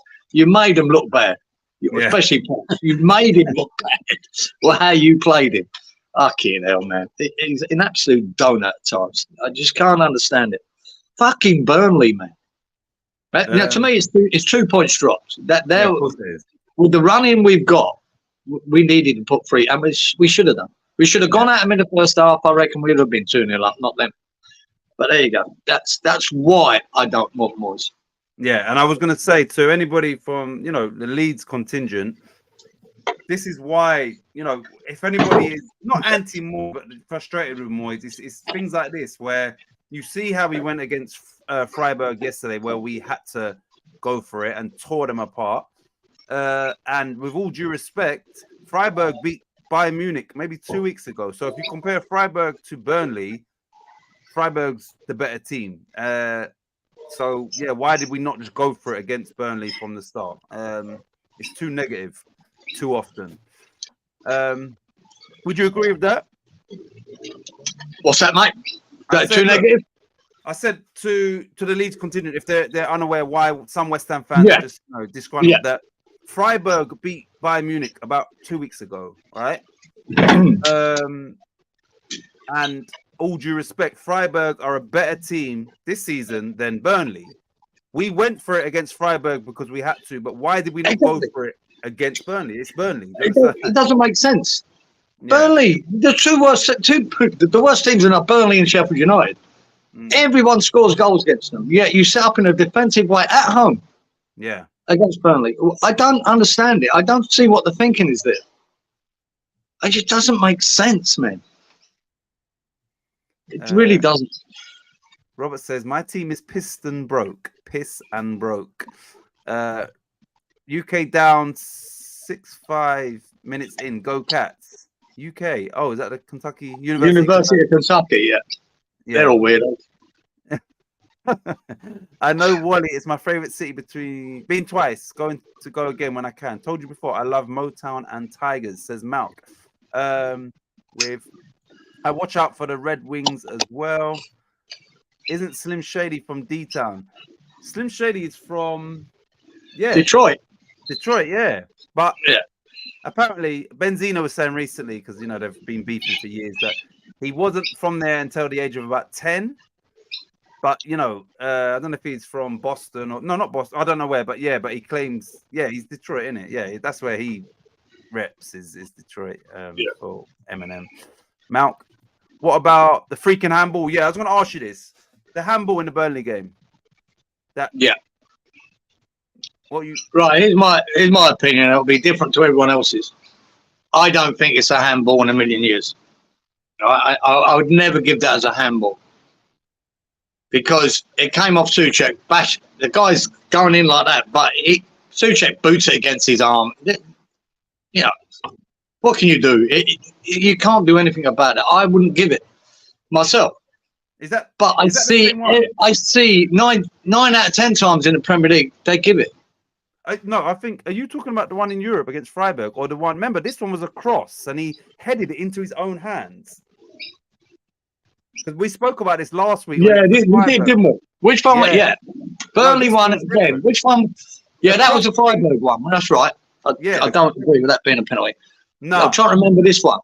The cross came in and he headed it, but he headed onto both of his own arms. So he headed it onto his arm at the end of the game. Yeah. That for Same me is a penalty. I think that's a penalty. I won't give it because he headed it down onto his arm. Yeah, I wouldn't give it. But you watch another game, they will give it. A lot of games more than likely give that penalty. Do you know why I would? Normally, when you jump, basically your arms could be anywhere. His hands was like there, so he headed it, and he almost like it was weird. It's almost like he was like panicking, and it's like, oh shit, I need to get something on this. He was, yeah. So but as I say, my head is there has to be some intent in a handball. I know they've gone away with that rule now, but it has to be some intent to handball it. There's none there. You know what I mean? It's just a clumsy way you're heading it where his hands were. I headed onto it. That's why I won't give it.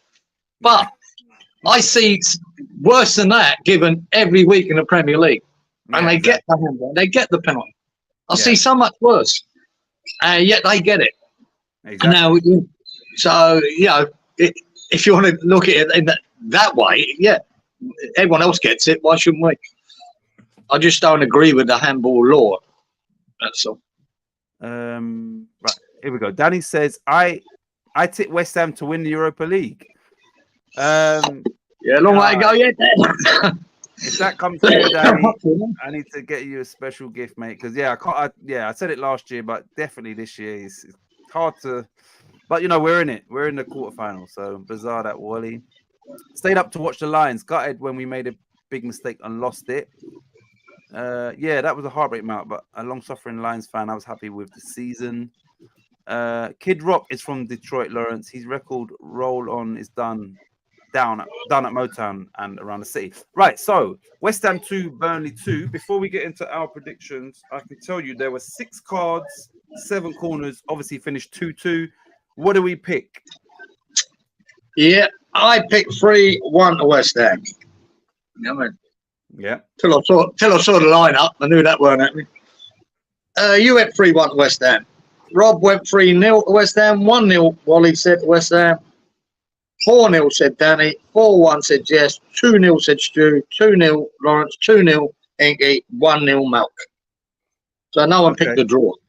Right. I can tell you this, that with the 6 cards, 2 people correctly picked 6 cards, and that was Malk with 10 points and Jess with 10 points. So nobody got the corners, but Jess and Malk correctly picked 10 cards for Burnley 2. Let me just read these quickly. Eminem also, the night before I got there, he did a free concert at the Tigers ground. Oh. No, the handball where the guy did a volleyball move on it. Yeah, that was, I think he was just panicking. Like, here we go again, we're going to lose again. He's like, fuck it. It was like a volleyball thing. It was. But I didn't want, part of my thinking is, well, fuck you, Moyes, right? And let's not start complaining about a handball that weren't given. It's you that set up the way you did in the first half is why we didn't win that game. Not because of that handball. Yeah. It was you, Moyes. And that's why I don't want to go, want to worry about the handball. If you'd fucking set up properly in the first half, it would have been out of sight. There wouldn't be no worries about a fucking handball, you prick. So look, what he says, because he said he don't even think it actually went off his head first. I know he went up like that. I remember it hitting him. Oh yeah, head first. Right. Danny says West Ham Benfica final. West Ham win 2-1. Danny, if you was correct, Jesus. Jess says Liverpool v West Ham final. Yeah, That'd be listen, I'll nice, be honest wouldn't with you. If we got to if it's Liverpool and West Ham in the final, West Ham, I don't see West Ham winning that game. Yeah. Nah, I'm yeah. Check the corners. BBC give 8 corners. Oh, did they? One sec. Right, I said 6 cards, 7 corners. That's a flash score. Let me check this. Let me double check that, Robert. Stats. Well, we got VAR in here now, Robert. You VAR, Robert? Hey? Yeah, I got 7. West Ham had 4 and Burnley had 3. So BBC are a bunch of wankers anyway, so they're probably just, yeah. No one takes any notice of them, Robert. And maybe because Robert did actually pick 8 corners, but no, it's definitely 7, Robert. I don't know what BBC is doing. Right, so the next game on this list was Brighton 1, Nottingham Forest 0. Oh, one sec. Let's VAR this, please, because he's got them down as 4 each. Can we fact check this, someone? Because that'd be interesting if that was the actual. Somebody, let's go to another source. I use Flash Score. Let me go to Sky Sports. One sec, Robert. Because then that means we could have made mistakes prior. Let me go Sky Sports, Robert. Score. Hang on. I'll go down and watch the game again. Let you know. What day was Sunday we played, didn't it? Yeah. One sec. Sky Sports stats.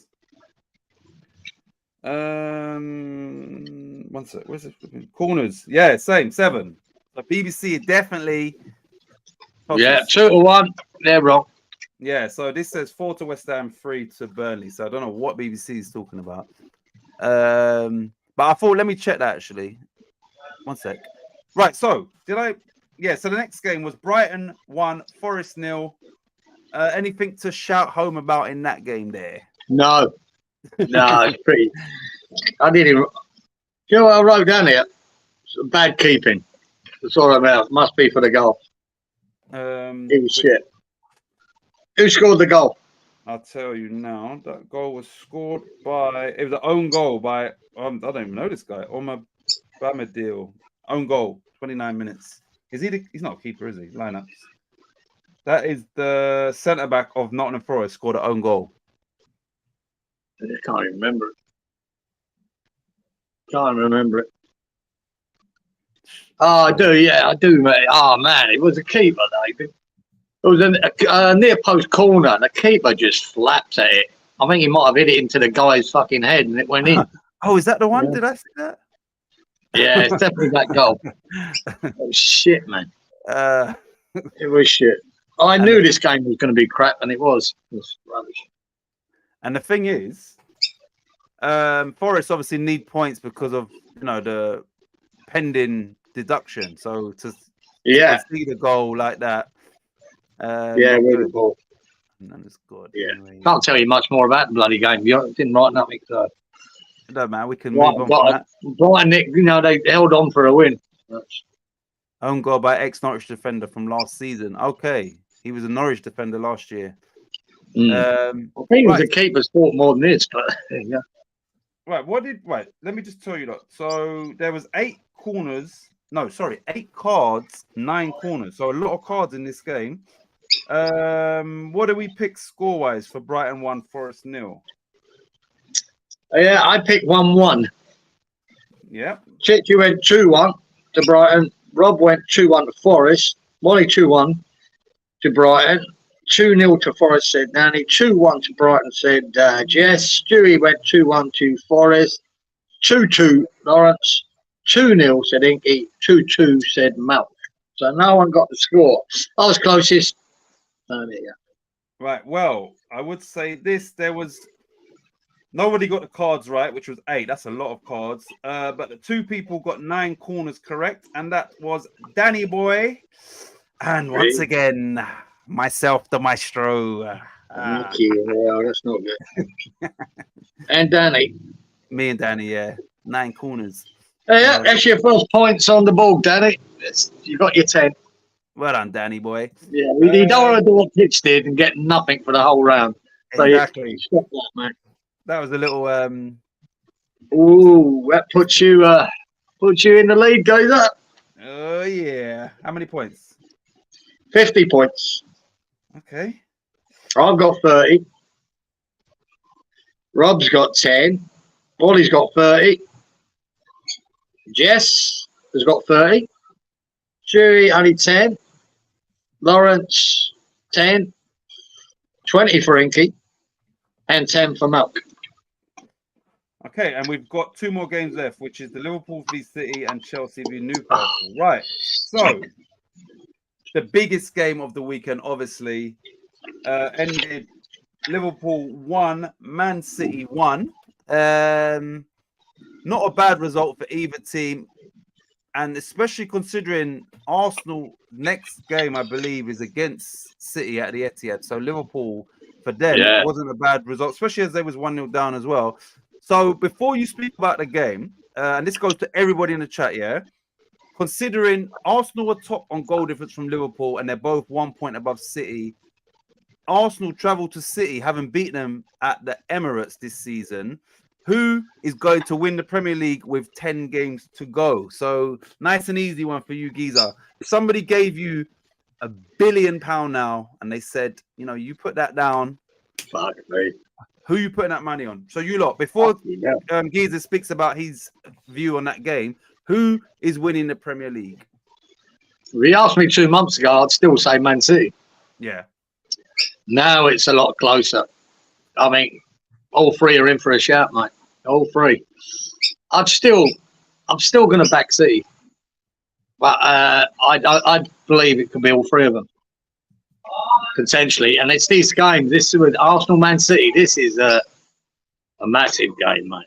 Because in this, I mean, Man City, you have to have Liverpool and Arsenal follow each other. Jesus, 2 huge games for them. I think them getting a point at Liverpool weren't terrible, because in that second half, Liverpool dominated most of that game. They did. They really did, and they could have won it. And I think at the end of it, they were quite happy to get away with a point, Man City, even though that Doku had a chance near the end. And what a shot from it hit the inside of the post, man, and came straight back at his hands. Keeper's hands, man. That could have been the winner. And that's what Man City can do, even though I think Liverpool deserved the points. A clever corner by Man City at the beginning, and that looked like one off the training field with Stones scored. Yeah. Forget Liverpool's goal. Was that? Liverpool was. Wait, who scored? Who scored? Who scored? Who scored? As soon as I see it, then it reminds me. Who scored for Liverpool? It was McAllister penalty. Oh yeah, Edison. Oh shit! Do you remember? So it was a. Oh right, yeah, the penalty. Aki. Edison came out. Really, he was stupid. Really, the boy. All the boy was doing, getting a boot to it, it would have gone out for a goal kick if he just pulled out of that challenge. You know, I thought he was silly. He should have pretended to do it and then pull out of it. Yeah. Because the touch was massive. It was going out for a goal kick, but he clattered right into him, man. Boot him, didn't he? Yeah, and hurt himself in the process, and he got taken off. Yeah. A few minutes later, whatever it was, they brought their substitute keeper on. But I thought he was a silly challenge, man. He was never getting there. I said it would have been a goal kick if he just pulled out the last second, but he didn't. And they got a penalty. But Liverpool in the second half, Diaz was running riot, man. He was terrorising them. They could have won it, Liverpool. Probably deserved to win it. But I say it, but Man City could have nicked it. This is the trouble with these teams at the top. They can be not on their best, and then they just nick a result. And Man City nearly did it with Doku. But they did 1-1. So I think Man City will see that as a better point than Liverpool will, if they back it up by beating Arsenal. But that's the thing, though. For Liverpool now, they like a draw is a great result if they win their next game, or a City win. Remember, it's Liverpool are level with Arsenal. So even if City win, as long as Liverpool win, as long as Liverpool win, you understand? They just don't want Arsenal to win. That's right. I mean, the draw suited Arsenal, probably. You know, but I say everything's so tight there. It goes from game to game. You could change every week. But I think Man City and Klopp realises that this Arsenal game is the last time he's got a chance to hurt either of them teams. Yeah. And he has to really win it. I don't think a draw is good enough for Man City in this game. But I don't think Man City are at their best at the moment. So it's a very interesting game, man. It could decide the title. You know, we spoke about this already, yeah? And the fact that Klopp has come out, I think he was smart in what he done. The fact that he's come out and said, you know, he's leaving at the end of the season, for me personally, that just gives everybody, the fans, the players, the staff, that extra motivation, if you needed any, to try and, you understand? Try and send him off. Yeah, it does. Absolutely. So that might be the key factor in this title race, you know. It could be. They want to go out on a high, don't they? You know, they want him to go out on a high, mate. They'll be doing everything they can to win it. And and I said you toss a coin at the moment, them three teams. You know, it's hard to see them. You know, it's hard to see them teams losing. Yeah. But I don't think Man City are at their best, what they normally are. You know, even De Bruyne, I don't think he's at his best at the moment. Yeah, Haaland's not scoring as many goals. He looks terrible when he doesn't score. You know, like I know he's a goal. I said it to my son, the same son. I said to him, look, Haaland is a for me, he's an average footballer, but he's a great goal scorer. And if you look at him, there's not much to his game apart from goals. I know he's strong as well, but he's not a Man City player, really, is he? Like what you'd expect from Pep Guardiola. No, he's just a brute of a centre forward, isn't he? And I just think last year was perfect for Haaland because he had Gundogan, De Bruyne, Bernardo Silva, Mahrez, mate. He was, you know what I mean? He was like a kid in a sweetie shop. He was just getting chances out of chance out of chance. De Bruyne being injured this year, no Mahrez, no Gundogan. I mean, there's a big difference. Plus, you know, people know what he's all about now. You know, they can defend a little bit better against him. And I think he's not, you know, he's still going to get 20 goals plus, you know. But that might not be enough to win the league. So it's all about that. De Bruyne is crucial in this running. But, I don't think like, as much as I'd back City, I just don't think they're necessarily the favourites anymore. You know, where they were in recent seasons, they're out-and-out favourites. I don't think they are. I think this could go either way, man. All three have got a case to win it. Another thing I said to my son is that, and just tell me whether you agree or not, if Arsenal win the league, that subliminally makes Declan Rice look an even better player. You know what I'm saying? Absolutely. And we said it last season, didn't we? We both said this. We said if they have, because we knew the rumours about him going to Arsenal. Last season, if they'd had Rice and another centre forward, they probably would have won the league. Yeah. You know, and if that comes to pass this season, well, there you go. That will prove that. Right, let's see what. Right, good for Arsenal. Arsenal win the league, says Danny. Inky says Arsenal. Wally says Liverpool. Robert says Arsenal. Saying it for a mate. Lawrence says Arsenal. Malk, how have I got 10 when you said I got a score right? Then cards later with Jess. How many points has Malk got? Is it? Sorry, you got. Sorry, Malk, you got 20. Yeah, I've seen it at the top there now. I'll just wrote it to the side a bit. Yeah, you got 20, mate. He's trying to do you dirty again. Yeah, all right, man. Malk, I don't care what you got. Jess says I got 0 points. No, you ain't. She's got 30. You're right, Jess. You've done all right, mate. You got 30. Jess, you're on 30. Jess, you're on 30. Danny says Haaland needs to come home to Leeds. Wow, shocked. Right. So, what game are we on? Oh yeah, sorry. Yeah. No, so I haven't even let you speak. So, what did you think about that? I don't know. We spoke. Yeah, well, we sort of did anyway. But yeah, what did you think about the game? Did the game go as you thought it might go, the Liverpool City game? No, I just thought they were very... Liverpool had them on the second half, on the back foot, a lot, man. A lot. Yeah. defending a lot. City. I thought, Liverpool were the better team in that game. They were the better team, and they could have nicked it, but they didn't. Okay, but that's it again. What these teams, like Man City, could have nicked it with that Doku chance. You know what I mean? Yeah. So he was one of them. So what did we pick score-wise for this game? This is where it gets interesting, you lot, because obviously I've got all the things here. But yeah, what do we pick? I should get points for this because I picked a draw.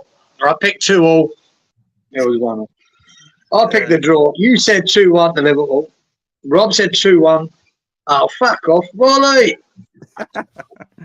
Fucking Wally. Wally system. 1-0. Oh, 40 now. Wally's on 1-0. Danny went 3-2 to Liverpool. 2-2 said yes. Like me, picked the draw. Stu went 2-2. Lawrence went 3-2 to City. 3-1 to City, said Inky. 2-1 to City, said Malk. And all of them could have been 2-1. That 2-1 from Malk. It could have been with that taco. 2 inches inside of that, it goes in the goal and not back to the keeper's hands. It was that close. But yeah. So only Wally got the result right. The score. Now I could tell you this: more points was awarded. So 4 people got the correct cards. There were corners. Sorry, there was 11 corners, and those 4 people was myself, the maestro. Again, thank you. Yep, that's another 10 points. Malk got 11 corners. Lawrence got 11 corners. There you are. Yeah. And Mr. System also got 11 corners. Oh, so you're fucking kidding me. So Wally scored 20 points in this game. And I would say this: there was 3 cards, but Wally picked 4, so he almost got a full house using his system. Almost. And then the other set of 10 points goes to Stuart, who correctly predicted 3 cards in that game. So yeah, lots of points in that. None for me. I should have got you. So that Wally, got 20 points in that game. So that was the only 20 points for anybody in this whole round of games. Hey Lawrence, I know you got my back, mate. And here we go. Sorry, I forgot this. Lawrence says when you got Malk's score wrong, never trust Geezer, Malk. And then Malk says, hey Lawrence, I know you got my back, mate. I need protection from. Yeah, well, you got 30 points, Malk. Now won't be enough. Add them on Dozy. Right, so that means just like this Premier League title, this week's going down to the wire. The last game was Chelsea v Newcastle, which finished Chelsea 3, Newcastle 2. Tell me your thoughts on that game, please. Freak. What did I put down here, mate? Is there anything on it? Can't remember it. I don't think I even wrote anything about it. Missed it. Let me just refresh your memory. So Chelsea were 1-0 up through Nicholas Jackson, 6 minutes. Isak scored a very good goal to make it 1-1. Cole Palmer scored 2-1. Mudryk scored where he showed great pace, like electric pace, to make it 3-1. And then Joshua Murphy came on and scored a banger as well. That's right.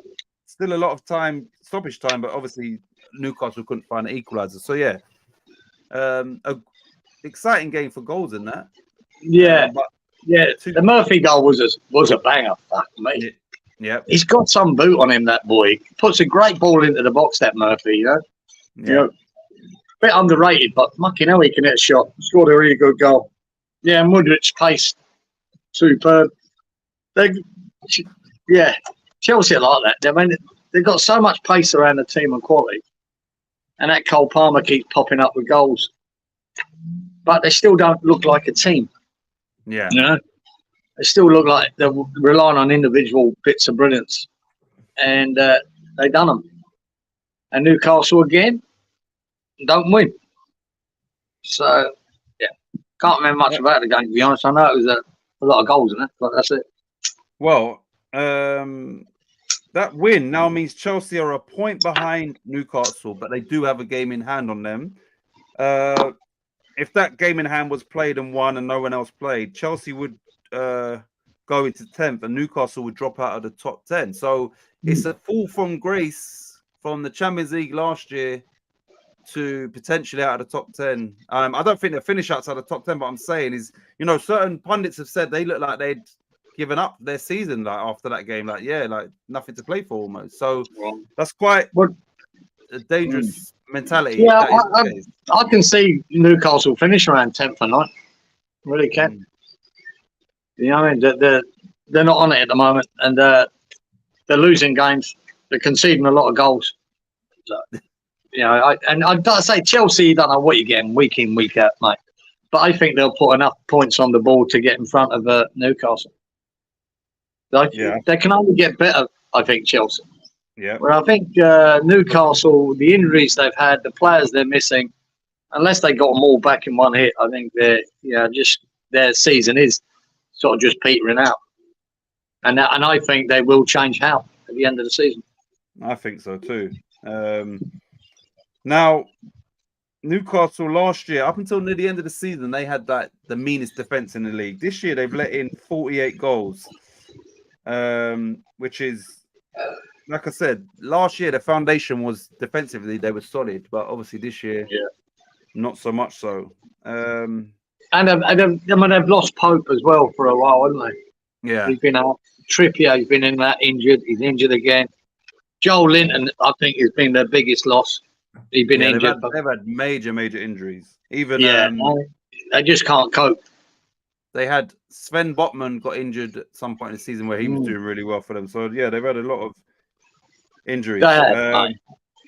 And because of financial fair play, that which they brought in to make sure they didn't compete with Man City's and Liverpool's and Chelsea's, they're fucked because they can't just go and buy it, even though they can. They've got the money to go and buy it, but they can't because they're going to make sure they don't threaten that top 4 that they like, or top 6. They want them. They don't want them part of it. Yeah. So they're fucked. Right. Just quickly, because I'm conscious of the time once again. What did we pick for 3-2 Chelsea Newcastle? What did we pick? Yeah, I predicted Chelsea would score 3. Yeah. I actually picked it 3-0 to Chelsea. You went 3-1 to Newcastle. Rubbish. Robbie said 2-1 to Newcastle. 2-1 said Wally to Chelsea. 3-1 said Danny. Unlucky, mate. 2-1 Jess said to Newcastle. 2-1 said Shooter Newcastle. 3-1 to Newcastle said Lawrence. 2-1 to Newcastle said Inky. 2-2 said Mount. Unlucky there, mate. Yeah. Right. I've got a very surprising stat for you. If a game finishes 3-2, would you expect only 4 corners in that game? Wow. You know what? That is long. No. Yeah, so you can imagine no one got the score. Clearly, no one's going to pick 4 corners. One person picked 4 cards, and that was Lawrence. Lawrence picked 4 cards, and he was the only person to score 10 points. So can you just round up this week's scores, please, sir? Thank you. 23. Yeah, I got 30 points.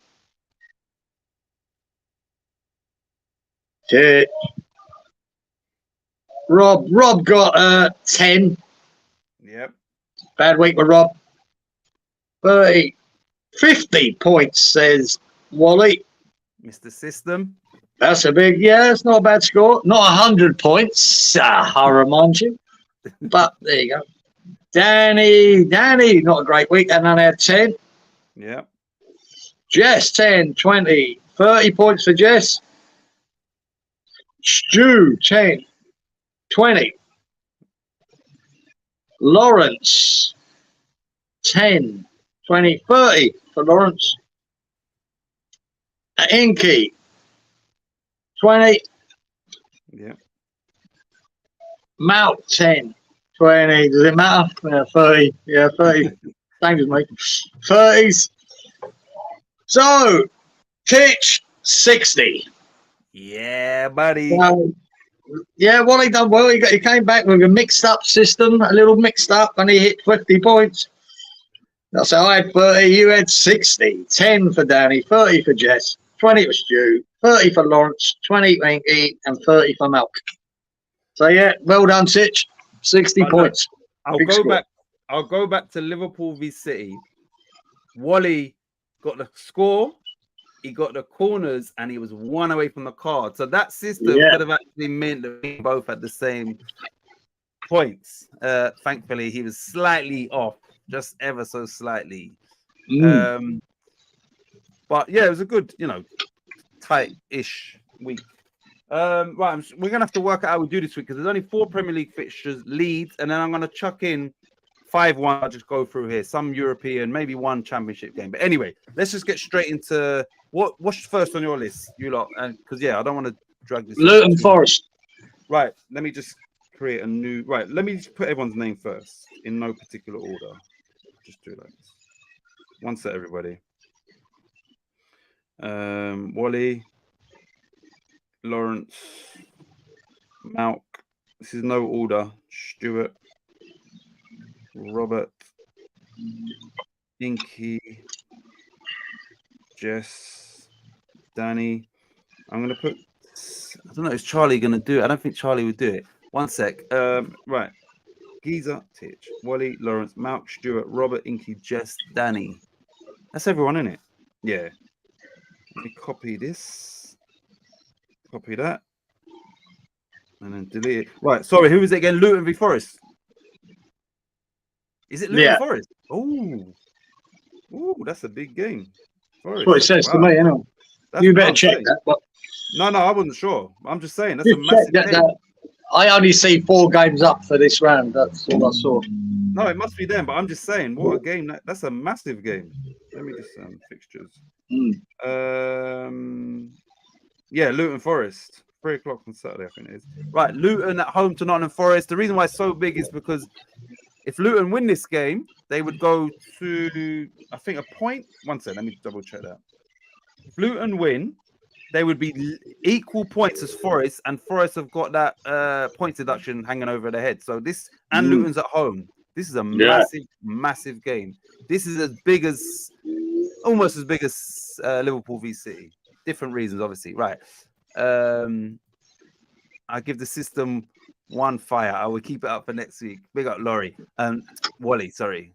Right. So Stuart has said 2-1 for Luton. 3-11, 2-1, Stuart. 3-11, 2-1. 3-11, 2-1. Danny also says 2-1. 11, 2-1.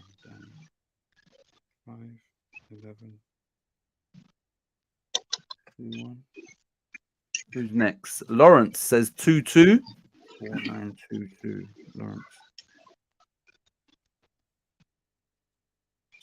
2-2.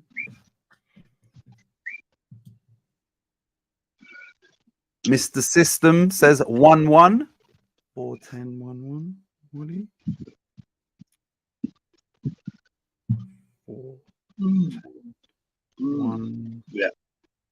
1-1. Who's next? Robert says 2-2. 6-7-2-2. Robert.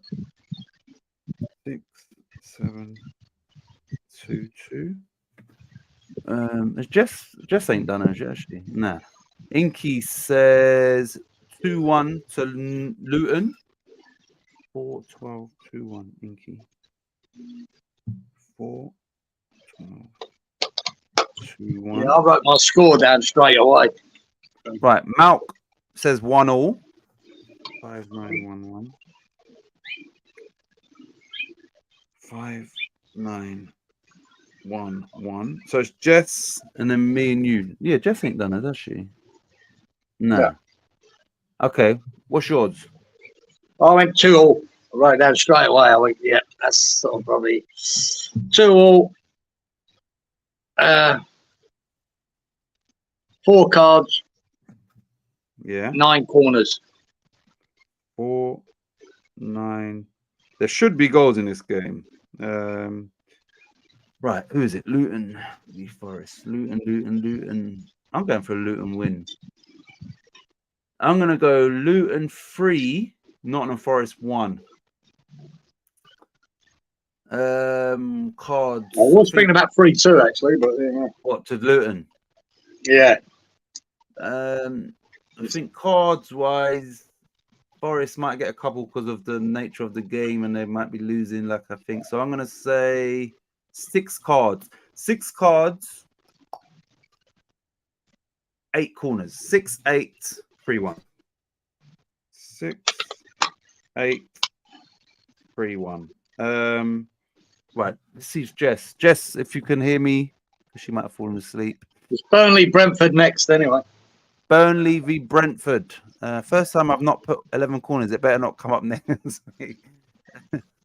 Burnley v Brentford, yeah? Burnley v Brentford. Burnley Brentford. Yeah, I wonder what happened to Jess. Right, I'll go straight in then. Yeah. I'm going to go 3-0. No, 0-3. Okay. I'm going to go 6 cards and 12 corners. 6, 12, 0-3. 0-3. Right. So where are we? What game are we on? First time I comment. Right, here we go. Stuart says, Stuart's saying 3-1 to Burnley.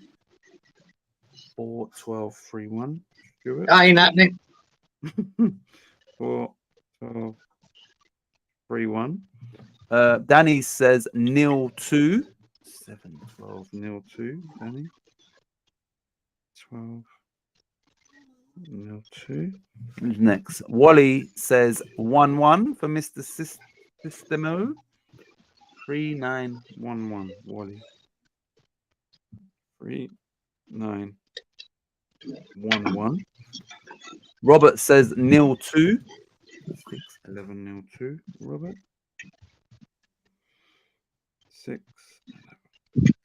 6-0-2. Inky says 1-2.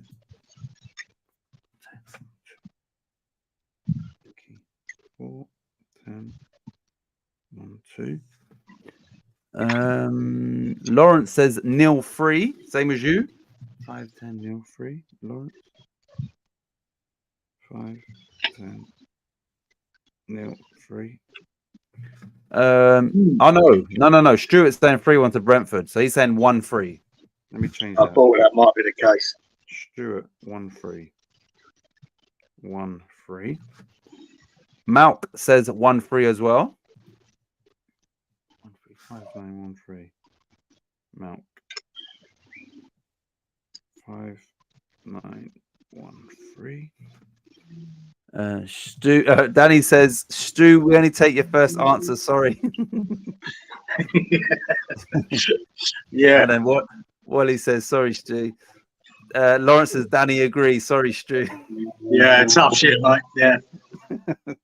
So yeah, I'm assuming Jess is obviously maybe falling asleep. But she can always put it in the comments before these games are played. Yeah, she wants to, yeah. Right, so what are we on? Burnley, Brentford, Burnley, Brentford, Burnley, Burnley, Burnley. Games are running out for Burnley. I'm going to go 2-1 Brentford. Yeah, 2-1 Brentford. And I'm going to say cards.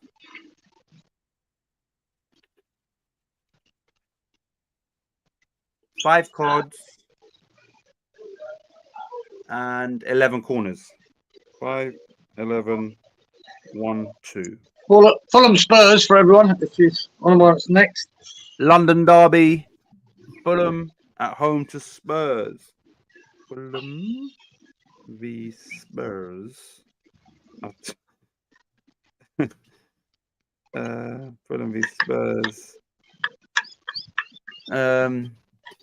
Are Fulham gonna derail Spurs? 2 fingers, Daddy. Oh, Jess is here.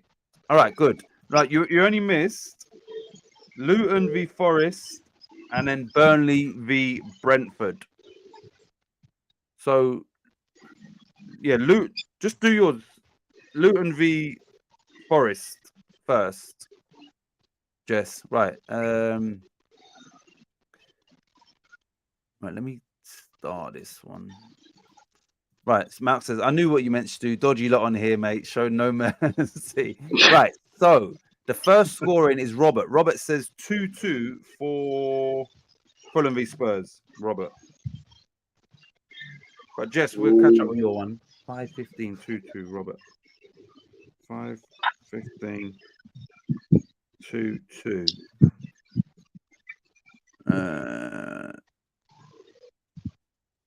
Yeah, so Jess, your game, don't worry, your game is, we're only on the third game. You're on Luton v Forest. And we'll just catch up, easy. Right, Stuart says Fulham 1, Spurs 3.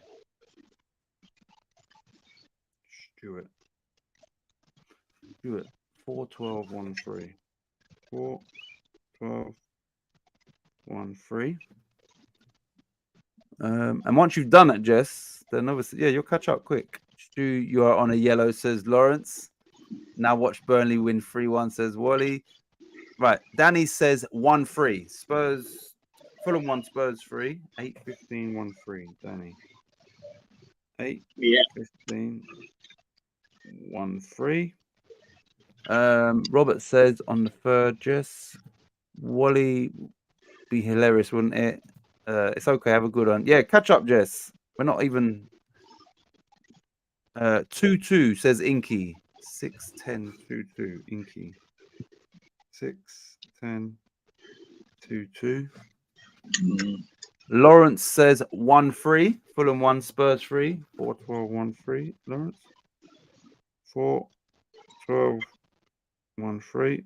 We'll wait for you, Jess, because we'll just do your 3.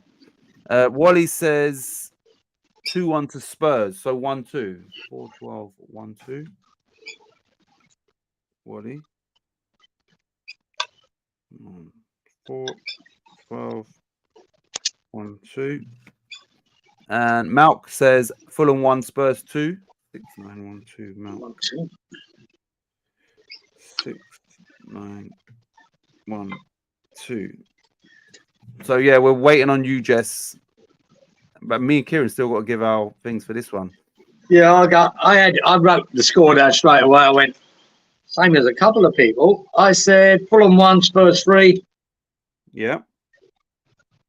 I reckon 11 corners. Yeah. And 4 cards. 4-11-1-3. Right, Fulham. I've got a feeling Fulham might just pull one here. Now, this is too important, this game. You have to. The other team's not playing. Spurs need to put points on the board.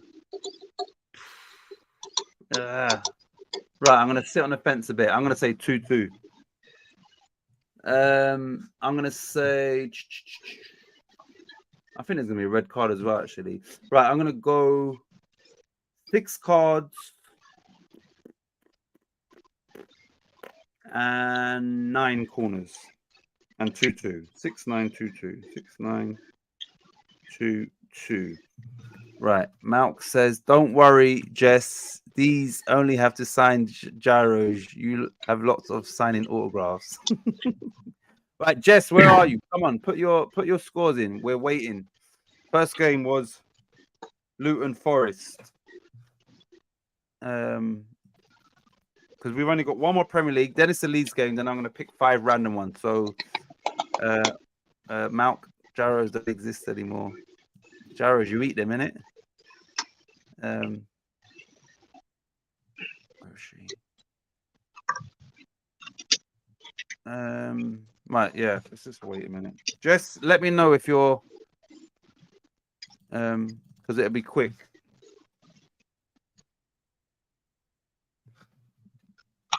Yeah, West Ham Villa is the last one. Right, West Ham Villa is the next one. But yeah, Jess, you can catch up easily. And then we'll do the Leeds one. And then I'll just pick some random European matches. My son and his best friend, they went to watch Real v Celta Vigo at the weekend. at the Bernabeu. Well, this pair live in the past. Says Matt. Right. Oh, I love this channel, Matt. Yeah, Jeff, put yours in, please. I don't want you to miss out. So Roberts said 3-1 to West Ham.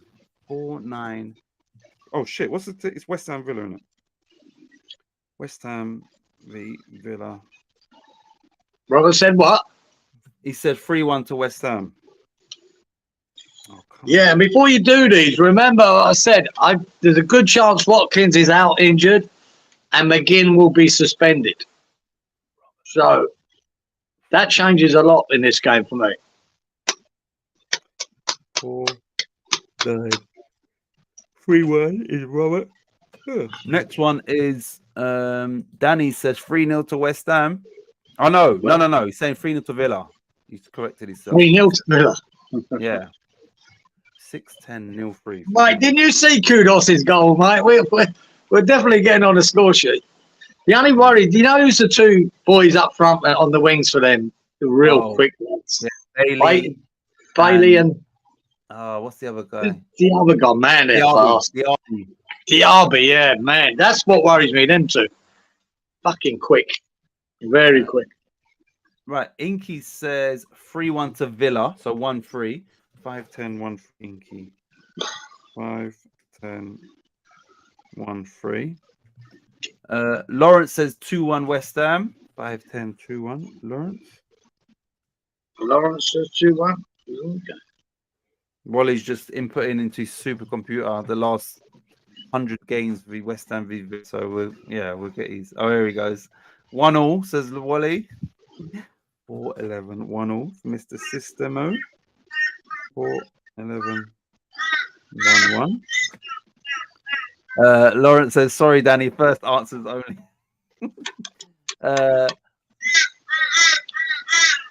Wait, now, what is this? Hold on.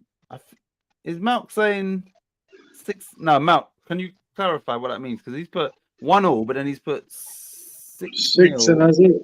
But is that 6 cards, no corners? Or Malk, can you clarify your answer, please, sir? Right. Geezer, I think West Ham played okay through the week. It's the week bad game, says Danny. I'm just hoping. Danny, my optimism is about Moyes might just wake up after the ridiculous first half against Burnley and then correct it in the second and then still going with that against Freiburg, getting a great result. And I'm hoping Antonio starts, Ward-Prowse is on the bench, and we still stick with that attacking threat. The back, if Watkins is missing and McGinn, I think we've got a chance. I really do. Right, Stuart ain't put his one in yet. Sorry, Danny, first answers. Oh, he has now. Lawrence, I'm different 6. Right, here we go. Sorry, 6-9 P of Danny. Wait, hold on. So, all right. So, Malk's saying 1-1, and he's saying 6 cards, 9 corners. So, 1-1 for Malk. Malk, 6-9-1-1.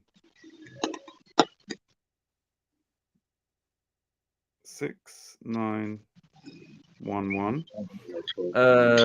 Stuart says 3-1 to West Ham.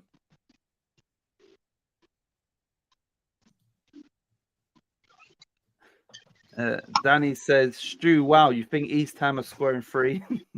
3-1, 4-11, 3-1. 4-11, 3-1. Stuart. Yeah. 4. So do I. I'm only hoping, unless Moyes reverts, if he plays that same team, I think we win 3-1. And that's because Watkins ain't on it. And there you go. I'm going 3-1 to West Ham, and I think there's going to be a lot of corners. We'll have to defend well, let's put it that way. And so will Areola. Yeah. I reckon there's 13 corners. Okay. How many cards? There's going to be, 5 cards. 5, 13, 3-1. You said 3-1, didn't you? 3-1. Yep. A bit of hope in there, but, Right, Lawrence, team selection is everything here. Lawrence says Stu is a hammer. What do you think about that? Oh, yeah, absolutely. Yes, of course. Moyes must play the same as Freiburg. Stu, think he wants Europe more than the league, says Danny. Right, I'm gonna go. They beat us this season 4-0 or 4-1 was it? Can we get some payback? Let me No, go. we've got to have a hope. We've got to have a hope. We anyway, do. Let me go. I just believe McGinn and Watkins are big difference. Might not be, but Right, I'm going to try and be hopeful. So I'm going to say West Ham 2, Villa 1. But they are chasing Europe, Champions League football. So yeah, right, what am I going to say? Cards. I'm going to say 6 cards. I'm going to go 9 corners again. I think I've done it already. 6, 9, and 2, 1. 6, 9, 2, 1. Right. So the next game will be the Leeds game. Let me do that, and then I'm going to pick 5 sort of random ones. Right, Leeds. Let me just find Leeds. Leeds. They're playing on Sunday. One sec. Leeds are fixtures. Leeds are at home to Millwall. So Leeds United v Millwall, everybody. Leeds v Millwall.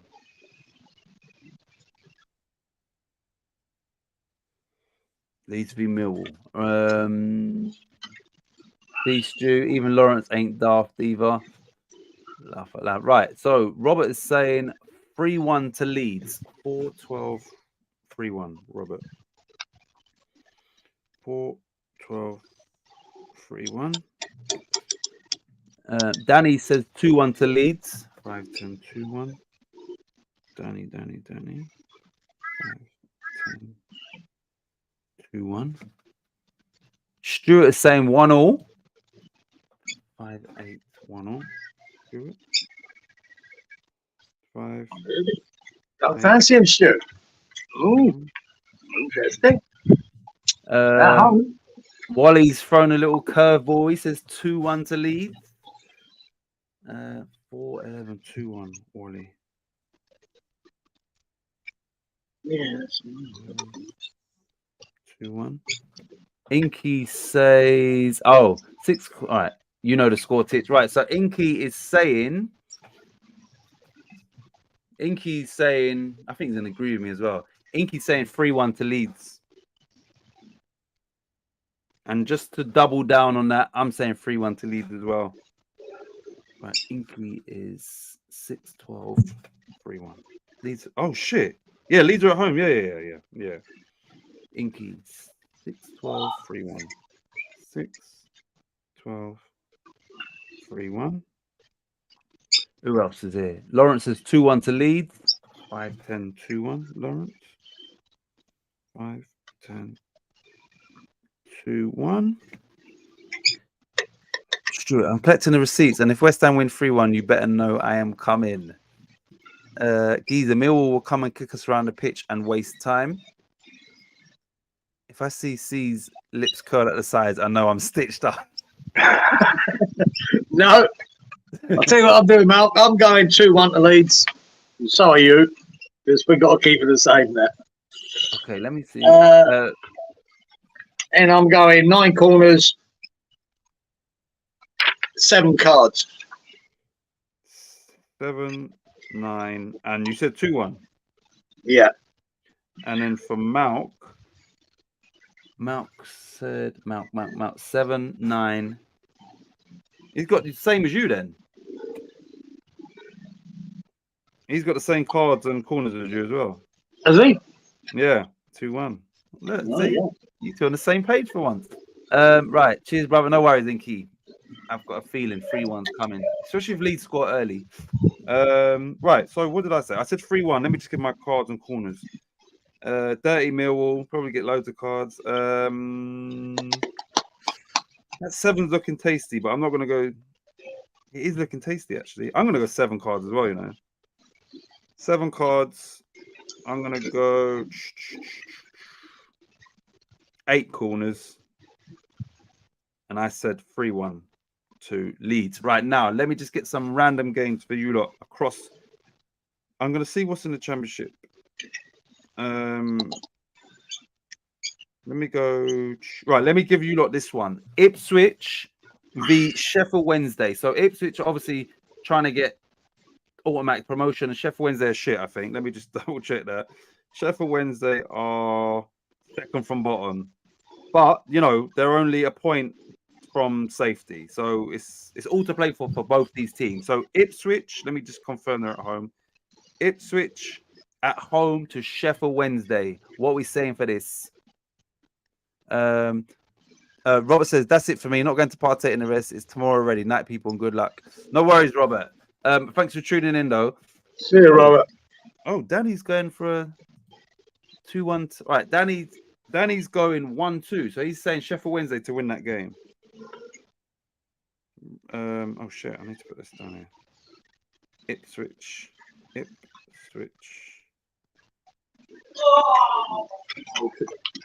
The Chef Wed.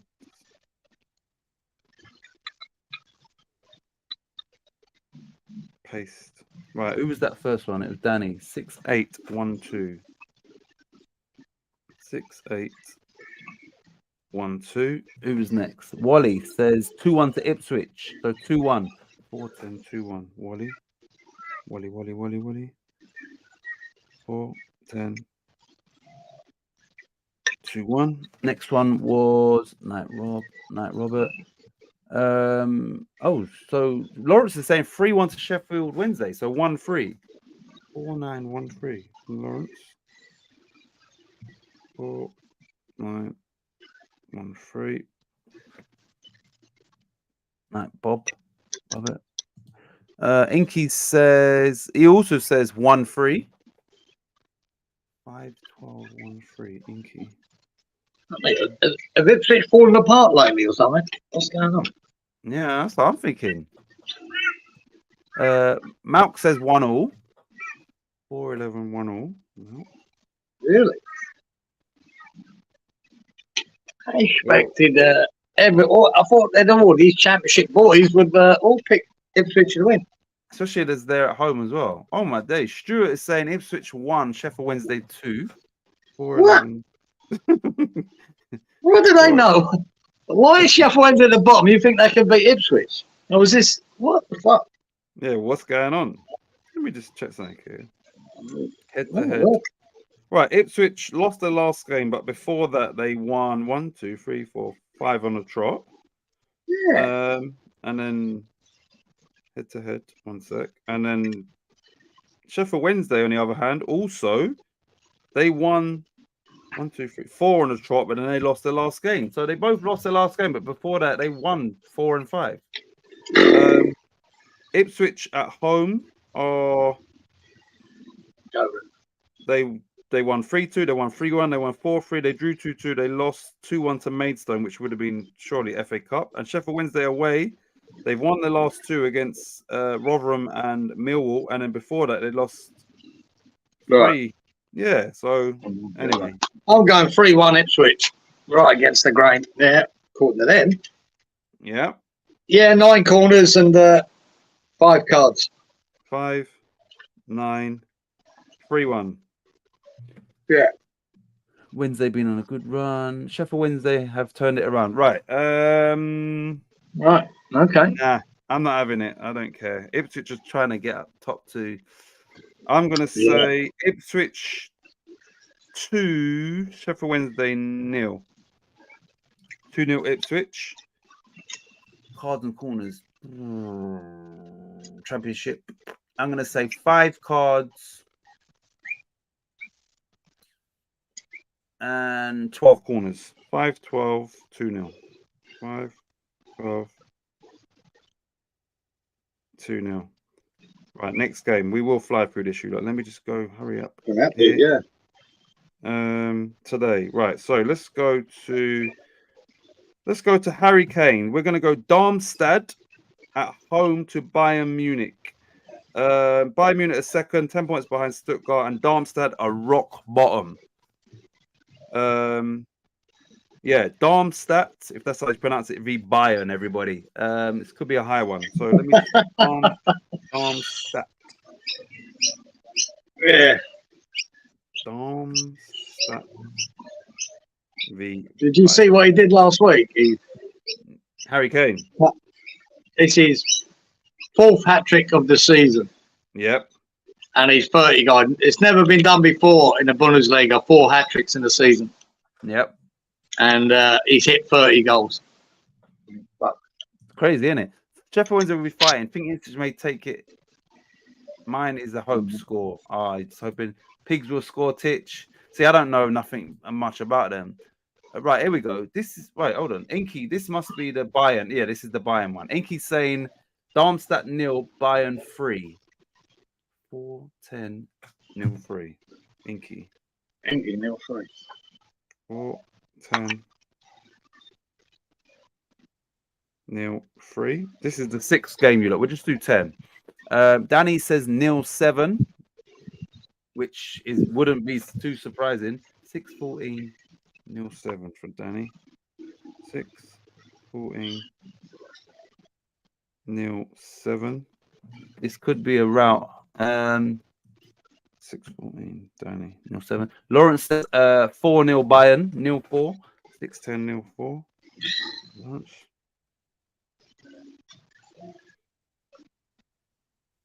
And the thing is, Bayern have got nothing to lose. They're 10 points behind. You might just go out there and just have fun.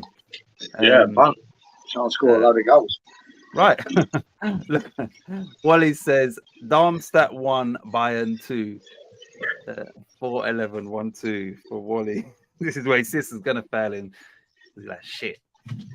Yeah, that's where you mix it up. I think that was the chance to mix it up, Wally. That was the time. 4-11 1-2 4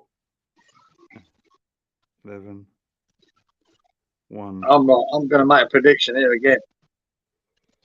Let me just tell you like this. Harry Kane has scored 6 more goals than Darmstadt this season. I'm putting a little note here. Kane gets his 5th hat trick. Okay. Have you got your score already? No. Okay, right. Let me tell you these first. Has Malk's got his one yet? Yeah, Malk says 1-4. 5-9-1-4, Malk. And Stewie. Stuart says 0-5. Exactly what I've written down, Stewie. 0-5. I'm going 0-5 and I don't know. 15 corners. Yeah. Only 3 cards. 3, 15. Can't know all that. 0-5. Right, let me go back to Malk. Malk said 5-9-1-4. 5-9-1-4. Stuart says 3-15 0-5. 3-15 0-5. So, just your score. What's your score then? My score will be. Is it 6-0 or 6-1? Fuck it. They ain't scoring against them. 6-0. Hope it's 2-1 now, Wally, and I'll laugh with you. Says if that's 2-1, Jesus Christ, I'll give it up. I'll give it up. Fuck it. Yeah, exactly. Lawrence has got to go. See you later, Lawrence.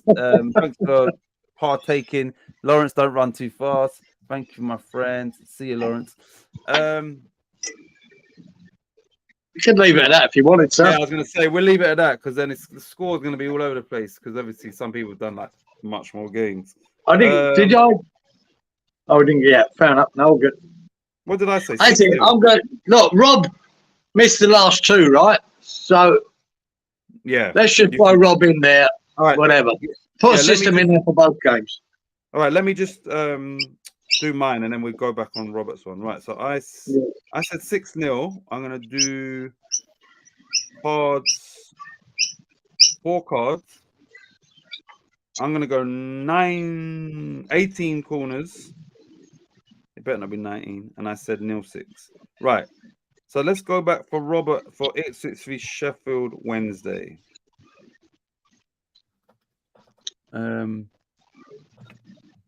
Take care, Lauren. Where's Jess gone? I don't know. She's probably tired. Yeah. I reckon she's tired, but she can just jump in the comments after the video. Yeah, Stu, let Jess know just to throw that. Put them all in the comments. You know what I'll do? I'll put the fixtures in the comments after this video. Yeah.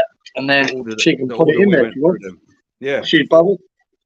Ipswich, Sheffield Wednesday. All right, Robert. Who's going to do Roberts? Wally. You do the first game, I'll do the second. Sure. Am I doing Ipswich v Sheffield Wednesday, yeah? Yeah. I'm not even going to look at mine. I'm blocking mine, so I don't know what I put. I'm going to say I'll give them a goal this time. I'm going to say Ipswich 2, Sheffield Wednesday 1. I think I said 2-0. So 2-1. Ipswich will go. I'm going to say 3 cards and 10 corners. 3-10, 2-1. 3-10, 2-1. Yeah, I said 2-0, so that's cool. Right, what are you saying for Darmstadt v Bayern? I'll give him 0-4. Yeah. 4 cards. Yeah. And 9 corners. 4-9-0-4.